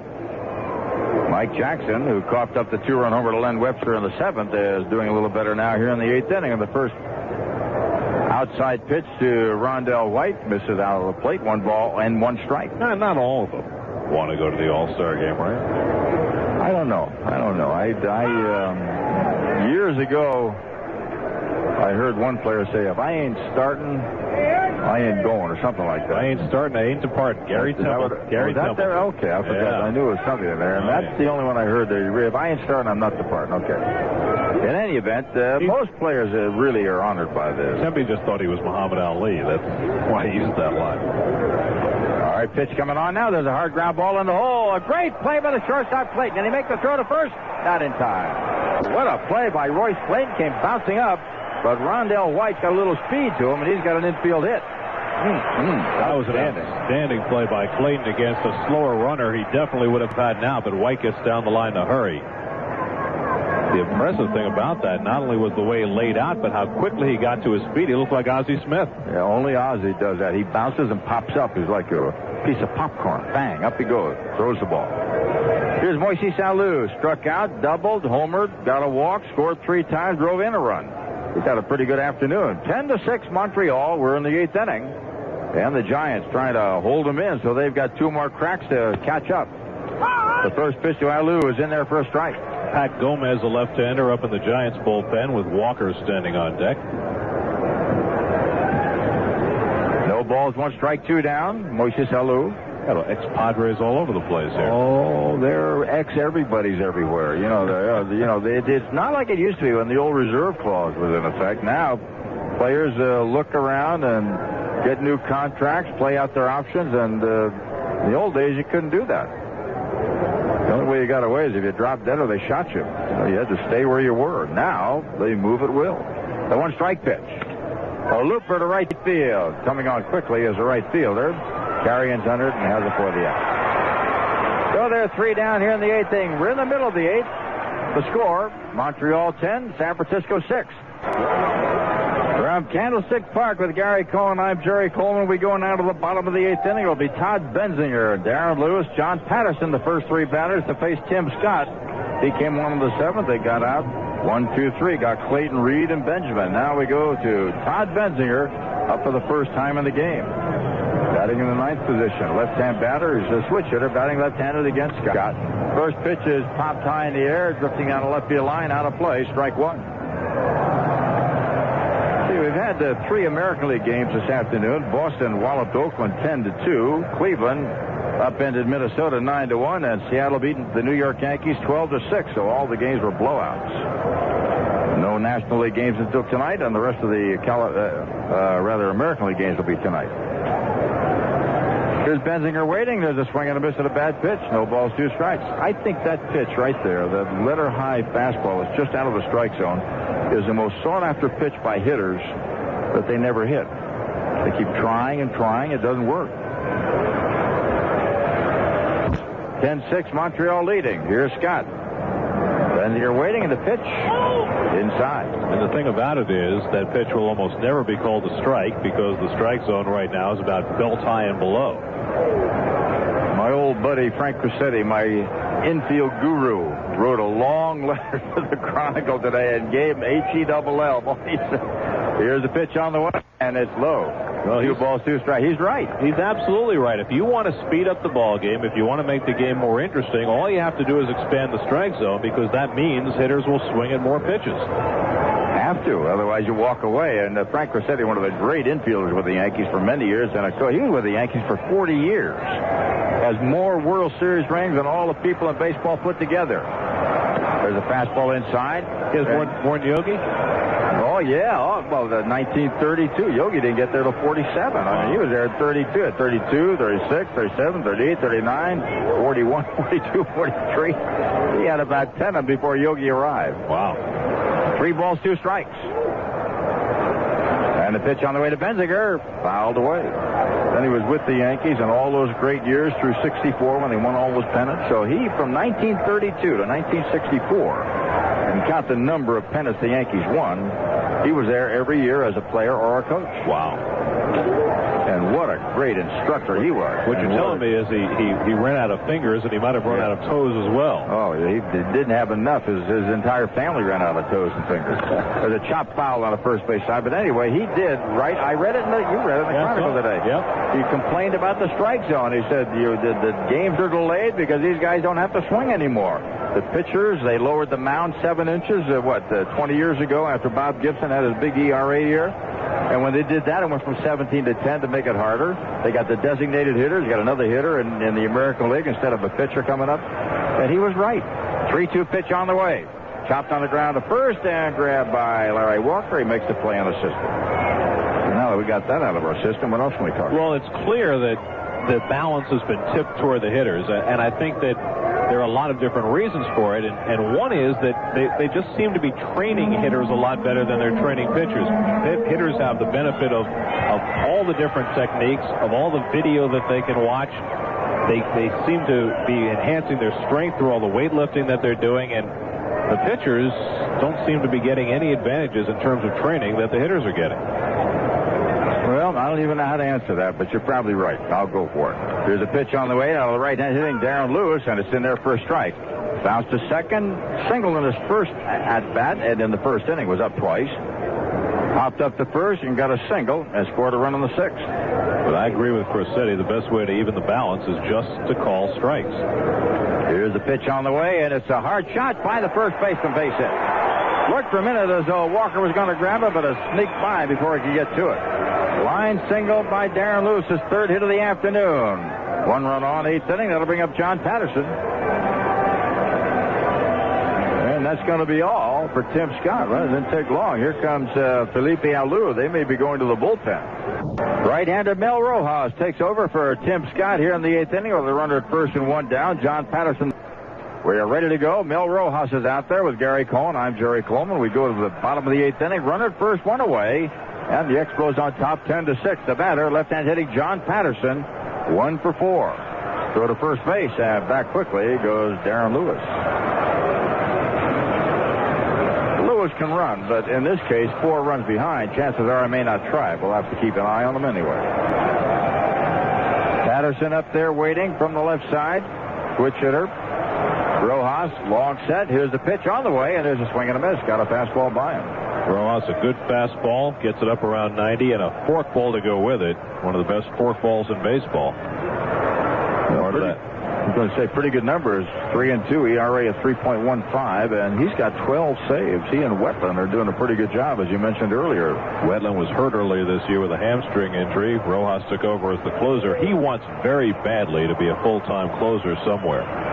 He is asked to be traded to have that happen. Patterson said no. There goes the runner. Ball taken, hit hard, right center field. That might have some distance. Way back to the wall. It's at the wall, over the wall. It's a 2-run ball game, 10-8. Giants coming back. Just like that, Rojas, they brought him in to calm things down. All he did was put more gasoline on the fire. For John Patterson, his 3rd home run of the year. It's a 2-run game with Barry Bonds moving in. We're in the 8th inning. 10-8 Montreal. Well, you know, in a year where middle and long relief has been lacking, we've seen 2 of the best setup men in the business get toasted. First, Mike Jackson comes in and gives up a 3-run homer. And now, in comes Mel Rojas, and he gives up a 2-run homer. Liberal scoring. 18 runs, 22 hits, and a couple of errors. And the pitch. Ooh, and Barry Bonds gets hit. Oh, wait a minute. Bonds and Rojas, they're having a little bit of a skirmish. They've thrown Rojas out of the game, and here come the benches. Yeah, Bonds did not charge. But somebody blindsided Rojas from the Giants. I don't know where he came from the bullpen, I'm sure, because he had a jacket on. Rojas and Bonds were separated, and somebody blindsided Rojas from the bullpen with a jacket on. I don't know who it is, but boy, did he nail him.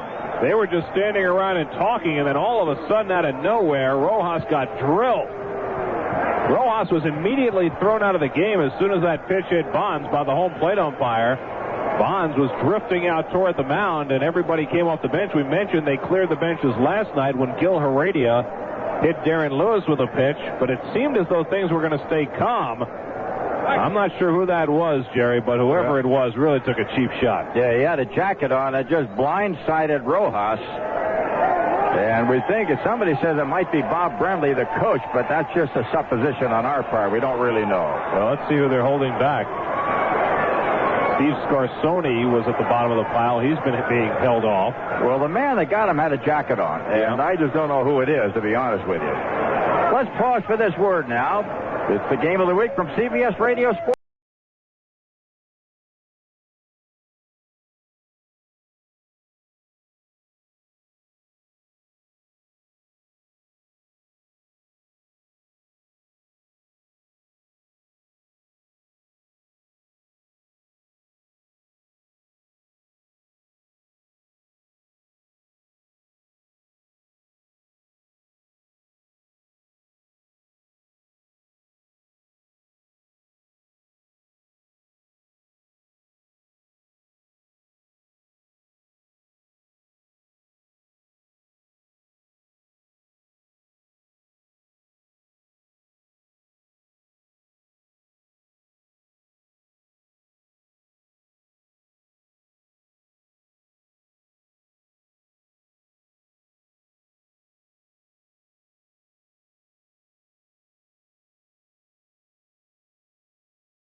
Carrion coming on. He'll be up there to go against John Wetland. And Wetland with a record of 2-5, ERA a little over 3 with 13 saves. They're going to try to extricate the Expos from this difficult spot. The tying run comes to the plate. It's a 10-8 ball game. What a ball game. Expos 10 runs, 11 hits, 1 error. Giants 8 runs, 11 hits, and 1 error. We have 1 down. From the last half of the 8th inning, the tying run is at the plate with Barry Bonds at first base and Mark Carrion stepping in. And the only 2 ejections are Rojas and Brenly, the 2 principals in the fight. Oh, I guess it was Brenly. We couldn't tell with that jacket on, but obviously he is the guy. Now, here's a case where Bonds, even though his run doesn't mean a lot, in the 8th inning, if he can get to second base and score, you go into the 9th inning with a 1-run difference, not 2. Good point. We'll see what happens. Here's Wetland at the set. There goes Bonds. Pitch on the way. Swung on a miss. Throw to second base, and he's in there easy.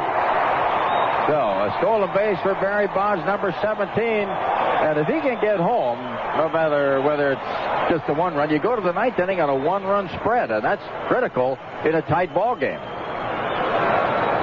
Number 17 for Barry Bonds.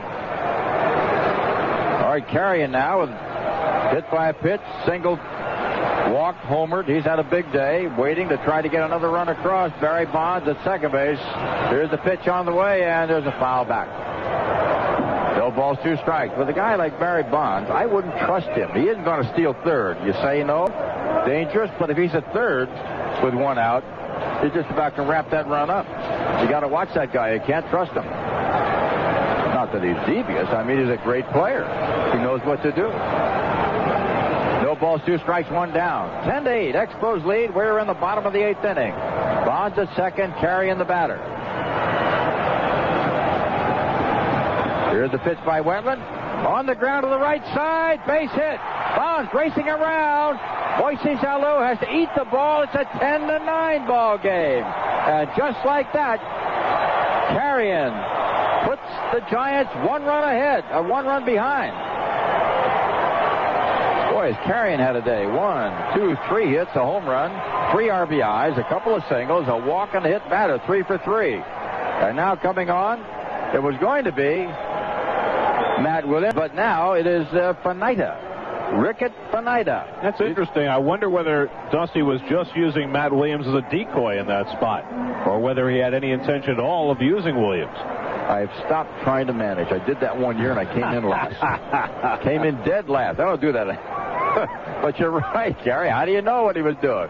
In any event, when you saw Williams in the on-deck circle, that's totally different than Fanita at the plate with a runner at first base. And it might have been if Bonds was still at second base and Carrion had made it out, he'd gone for Williams for the whole ball, the whole ball game.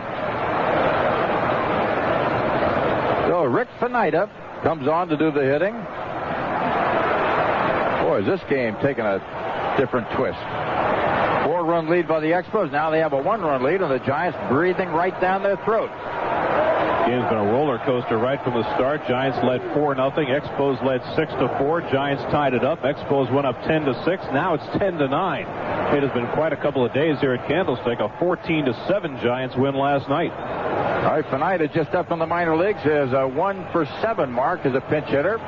Swing and a miss, and a count, 1 ball, 1 strike. Rick Fanita actually has played very little. He has 2 hits and 16 trips, no homers, 3 RBIs. Native of the Netherlands, very proud of his Dutch World Cup team. Oh, yeah, that's, what was it, on Monday, the USA starts back again on that Soccer World Cup. Here's the 1-1 delivery. Fanita waiting. Wetland kicks and deals, and a breaking ball high.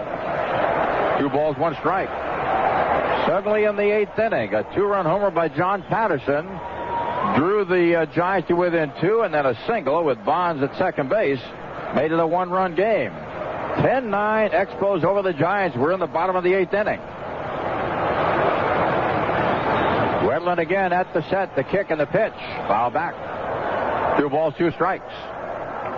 While the Expos play here, their rivals in the National League East, the Braves, are in Florida. That game is underway. No score in the bottom of the first. John Smoltz is pitching tonight for, Greg Maddux is pitching tonight for Atlanta. Well, the Atlanta Braves are doing okay, but they have not been as good as they want to be. In fact, the Expos have been breathing right down their throat, and if Montreal wins this, the Braves lose that, they're separated by half a game. Here's Finita waiting. Wetland steps back off the rubber. John Wetland with the Dodgers, up and down for 3 or 4 years. They went on to Montreal in '93, and last year was 9-3 with 43 saves. One of the best relief pitchers in baseball. In fact, on this field, Rod Beck is down the bullpen, warming for the Giants. He's one of the best in the business. He had 47 saves. John Wetland, 43. That's a good Quinello, they would say. Yeah, both have had difficulties this year, in part because of injuries. Wetland with a hamstring and Beck with a broken foot. Neither's been as dominant as they were last year. Here's a big pitch. Carrion will be moving. 3-2 the count. 2 outs. Make that 1 out. Pitch on the way to Finita. Foul back. 3 balls, 2 strikes. When you get to 3-2, that's what infielders hate. That's a running play. That means the second baseman, shortstop have really got to cozy up to second. You're going to have that runner at first base all over you if you get the ball. And that's when, if you're the pitcher, you try to stay out of that 3-2 sequence. Because when that comes up, that runner's off and running. Second baseman, shortstop have really got to be alert. 3 balls, 2 strikes, 1 down. 10-9. Expos lead. There goes the runner. Pitch on the way. Foul back again. Finita just going after fastballs and hanging tough. Rick Finita, not a guy that anybody's heard much about. In 16 at-bats, he has struck out 6 times, so he's not immune to that. He's got some pop. 11 home runs last year at Phoenix. 71 RBIs. He hit over 300. Right, Finita chokes up a little bit, too, trying to make contact. Wants to balance with the bat at first base. Mark Carrion, not a running threat, but he's moving. There he goes again. Here's the pitch. High pop-up behind the catching area. Over by the railing goes the catcher Webster. He's got it. So Lenny Webster, often moving on that one, came up with it nicely, moving toward the railing for the second out. 2 down. That'll bring up Royce Clayton. And Clayton, surprisingly, he has a double, scored a run, bounced the shortstop twice, and flied to right. He's got a little home run punch in his bat every now and then. He's only got a couple of them, but he can do it. 10-9 ball game. Clayton, trying to at least tie it up, steps in there.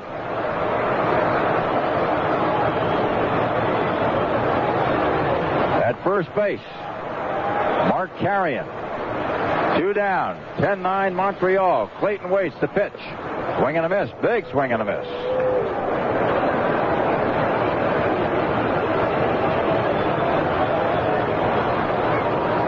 Royce Clayton, lean, lithe infielder, 6 feet, 185, 24 years old. Waiting. Close stance. Here's the pitch coming up. Wetland kicks. It's on the way, and it's high over his head. 1 ball, 1 strike. Clayton last year with the Giants had 6 home runs, 70 RBIs, and he was not in an RBI position last year. He was way down in the lineup. But today he's number 6, and that's a good RBI position, the 6th position. When you look at Clayton's 70 RBIs last year, 22 this year, halfway through the season, gives you an idea of what has happened to the Giants' offense. Yeah, they're dead last in the National League in hitting. Here's Clayton waiting. Wetland steps back off the runner and gives a long look at Mark Carrion, who's over at first base. Carrion with a big day, 3 hits, including a home run, a hit batter, and a walk. So he's been 3 for 3. So Clayton right now trying to get something rolling. A double, a bounce to short, twice, and then fly to right field. Here's the pitch, and Clayton fouls it back. Big swing. Well, the Giants yesterday got 14 runs. Today, 9 runs against one of the better pitching staffs in the league. If nothing else, they can at least feel encouraged that maybe they're getting their attack together.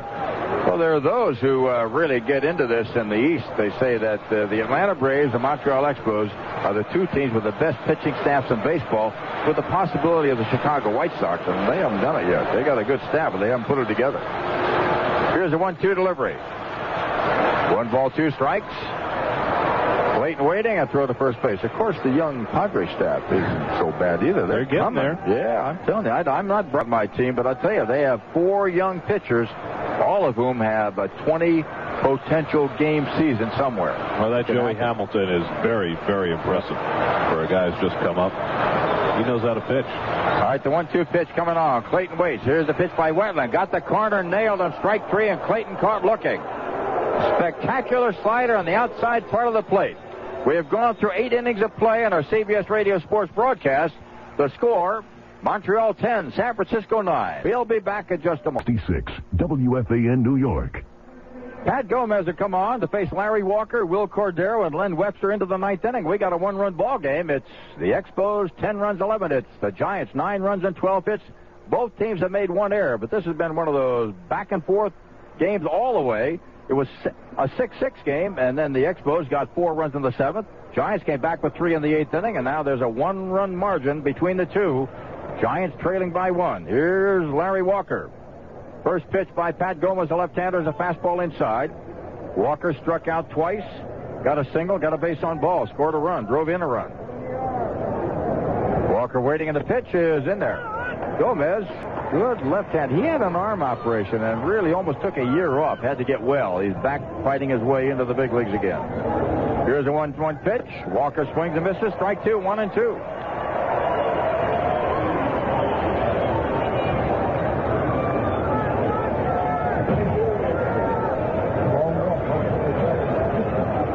Next pitch by Gomez, chopped behind the plate. 1 ball, 2 strikes, nobody out. We're in the 9th inning. Looking at the Giants batting, it's going to be Reed, Benjamin, and Benzinger scheduled. Right now, the Expos, who are trying to pick up a few insurance runs, have Walker, Cordero, and Webster stepping in. And there's Walker hitting one to deep left center field. Going for it is Darren Lewis at the wall. He grabs it in front of the 365 mark. 1 up and 1 down. For a moment, it looked like it might carry, but it kind of died as it got out there.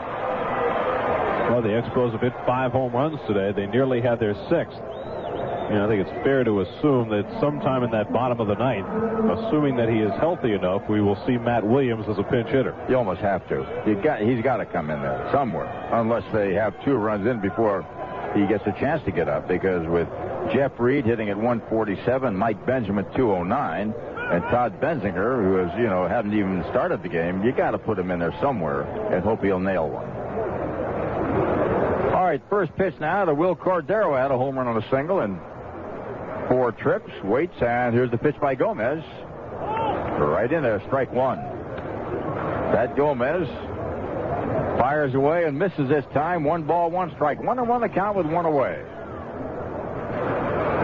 Pitch on the way, and Cordero hits it into right center field. Racing for this one is Mark Carrion. He's got it at the warning track.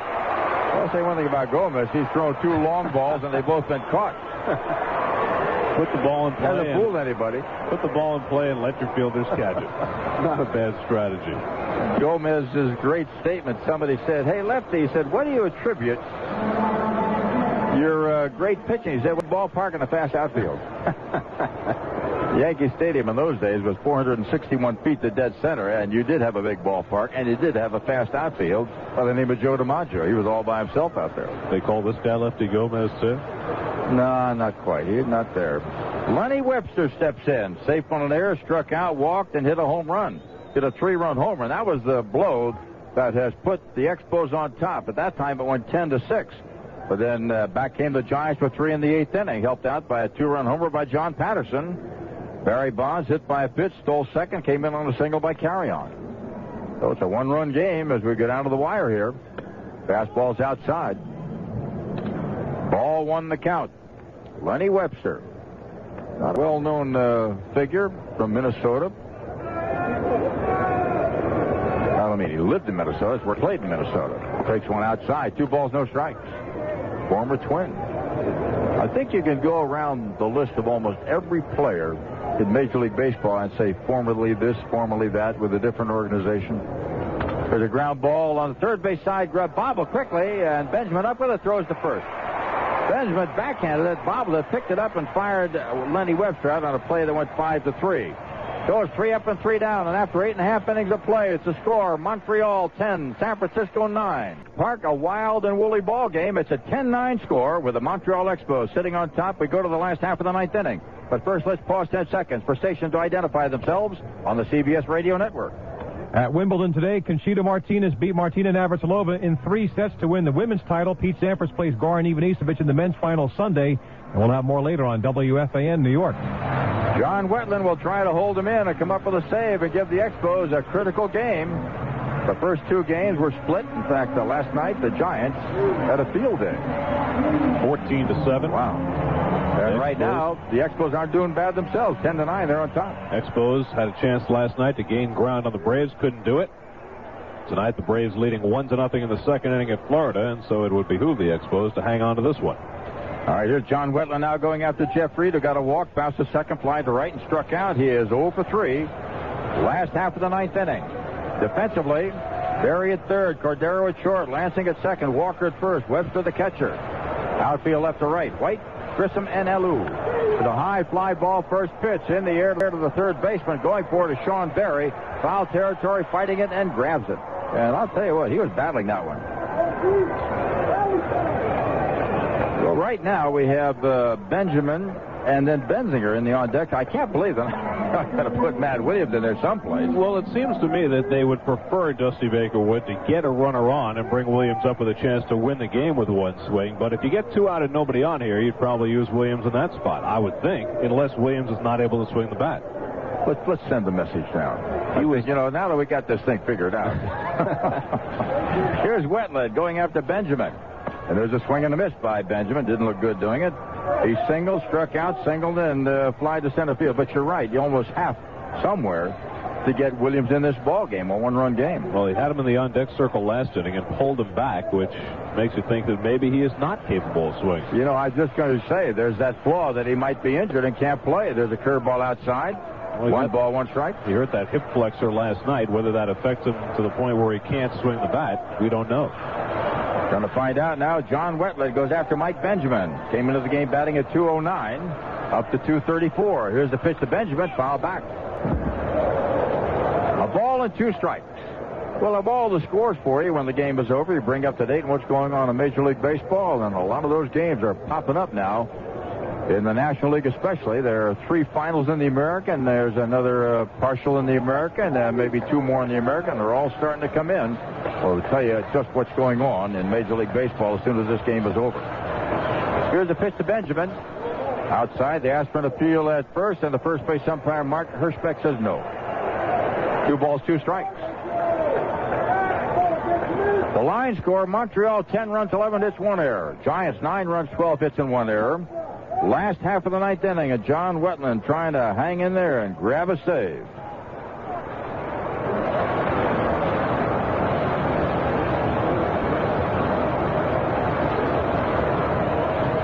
The pitch moving in.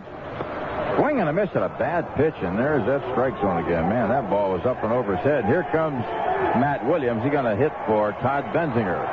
So all of our speculation proves to be accurate that you got to hit this guy in a spot like this in a one-run game. Now, whether or not he's capable of driving the ball with that problem he's got, we'll find out in a moment. Well, obviously, Dusty Baker feels that he's got a shot at least of hitting the ball out of the ballpark. Here's the National League's leading home run hitter. And it is awfully difficult if you're a manager to leave this guy in the dugout, even if you're not quite certain that he's 100% physically. You got to take a shot, no question about it.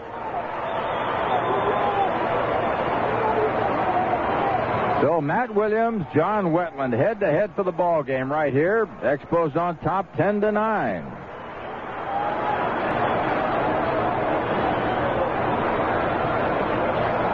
Ten, 11-1, the line score for Montreal. 9, 12-1 for San Francisco.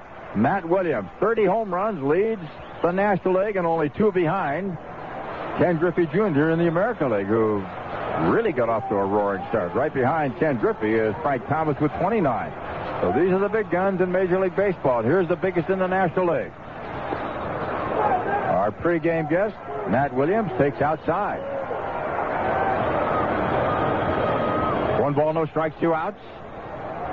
Williams, a batting average, not quite what he would like to have. It's not as good as he wants. It's only 250. But dangerous nevertheless. Outfield to the left side. In fact, the center fielder, Marquise Grissom, playing very shallow as Williams takes 2-0. And maybe he won't get the swing. Maybe he'll just end up as a tying run at first base, and you put a runner in for him. Left on the bench for the Giants are Kurt Manwaring, their other catcher, and Robbie Thompson, who is sitting out with a shoulder problem. He can run. Yep. Not a bad runner, Robbie Thompson. All right, here we go. 2 balls, no strikes, 2 outs. Williams waiting. Wetland kicks and deals, and he had a good cut at that one. He got a bad hit, but didn't show there. 2 balls, 1 strike, 2 down.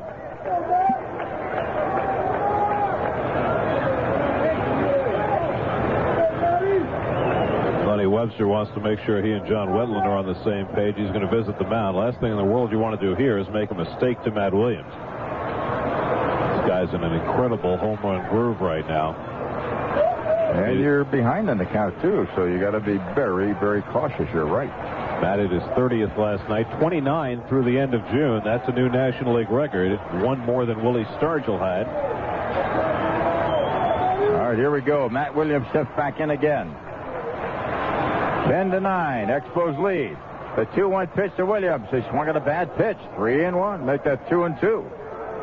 Way up there, and once again, that fastball at the letters, a very tough pitch to lay off.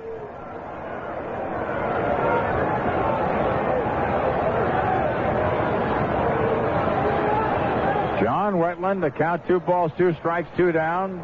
Expos lead by 1, 10-9, and a very loose game, but an exciting one. Matt Williams waiting. 2-2 pitch. Wetland kicks. It's on the way, and there's a swing and a miss, and he struck him out to end the ball game. So Matt Williams goes down swinging at a fastball right at the letters. And the final score on our CBS Radio Sports broadcast of the Major League Baseball game of the week. Montreal 10, San Francisco 9. This copyrighted broadcast is presented by authority of the Commissioner of Baseball and may not be reproduced or retransmitted in any form without express written consent. A wild one here in our CBS Radio Sports game of the week. As the Expos beat the Giants 10-9, the Giants got off quickly against Ken Hill in the first inning. They sent 10 men to the plate, and they scored 4 runs. They left the bases loaded. An RBI double by Royce Clayton, a run-scoring single by Mike Benjamin, the key blows. But then the Expos started coming back against Bud Black, a solo homer by Will Cordero in the second, RBI single by Larry Walker in the third, back-to-back home runs by Mike Lansing and Sean Berry in the fourth, and a solo home run by Moises Alou in the fifth. The Expos hit 5 home runs in the game, and Montreal took a 6-4 lead. The Giants came back and tied it against Hill on Mark Carrion's 2-run homer in the 6th inning. That even matters at 6-6. But against the Giants bullpen, the Expos came right back in the 7th.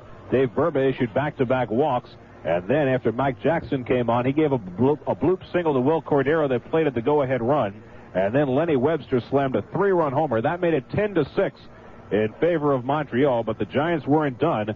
In the 8th inning, Darren Lewis singled off Mel Rojas or Tim Scott, and then John Patterson greeted Mel Rojas with a 2-run homer. That made it 10-8.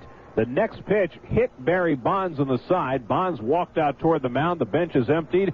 Bullpen coach Bob Brenly of the Giants ran into Mel Rojas from the blind side. Rojas had already been ejected. Brenly was ejected as well. After that was cleared up, Bonds stole second, came in to score on Mark Carrion's RBI single. That made it 10-9. But then John Wetland settled down. He got Rickard Fernida to pop up. He struck out Royce Clayton. He got the side in order in the 9th inning, including 2 strikeouts, fanning Matt Williams, the league's leading home run hitter, to end the game.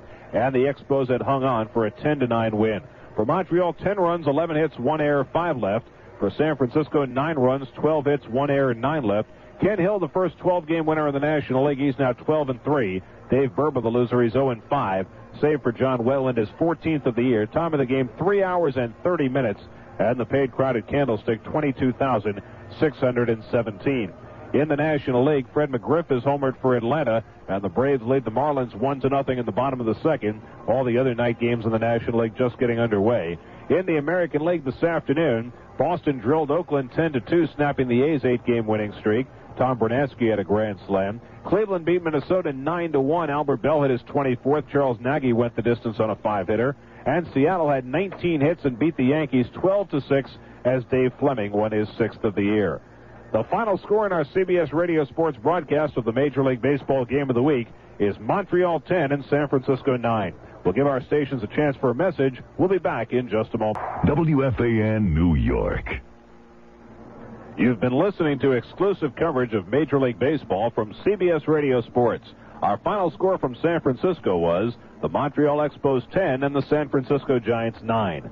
Today's broadcast has been sponsored by the State Farm Insurance Companies, by Mr. Goodwrench, by CBS Television, and by the U.S. Army.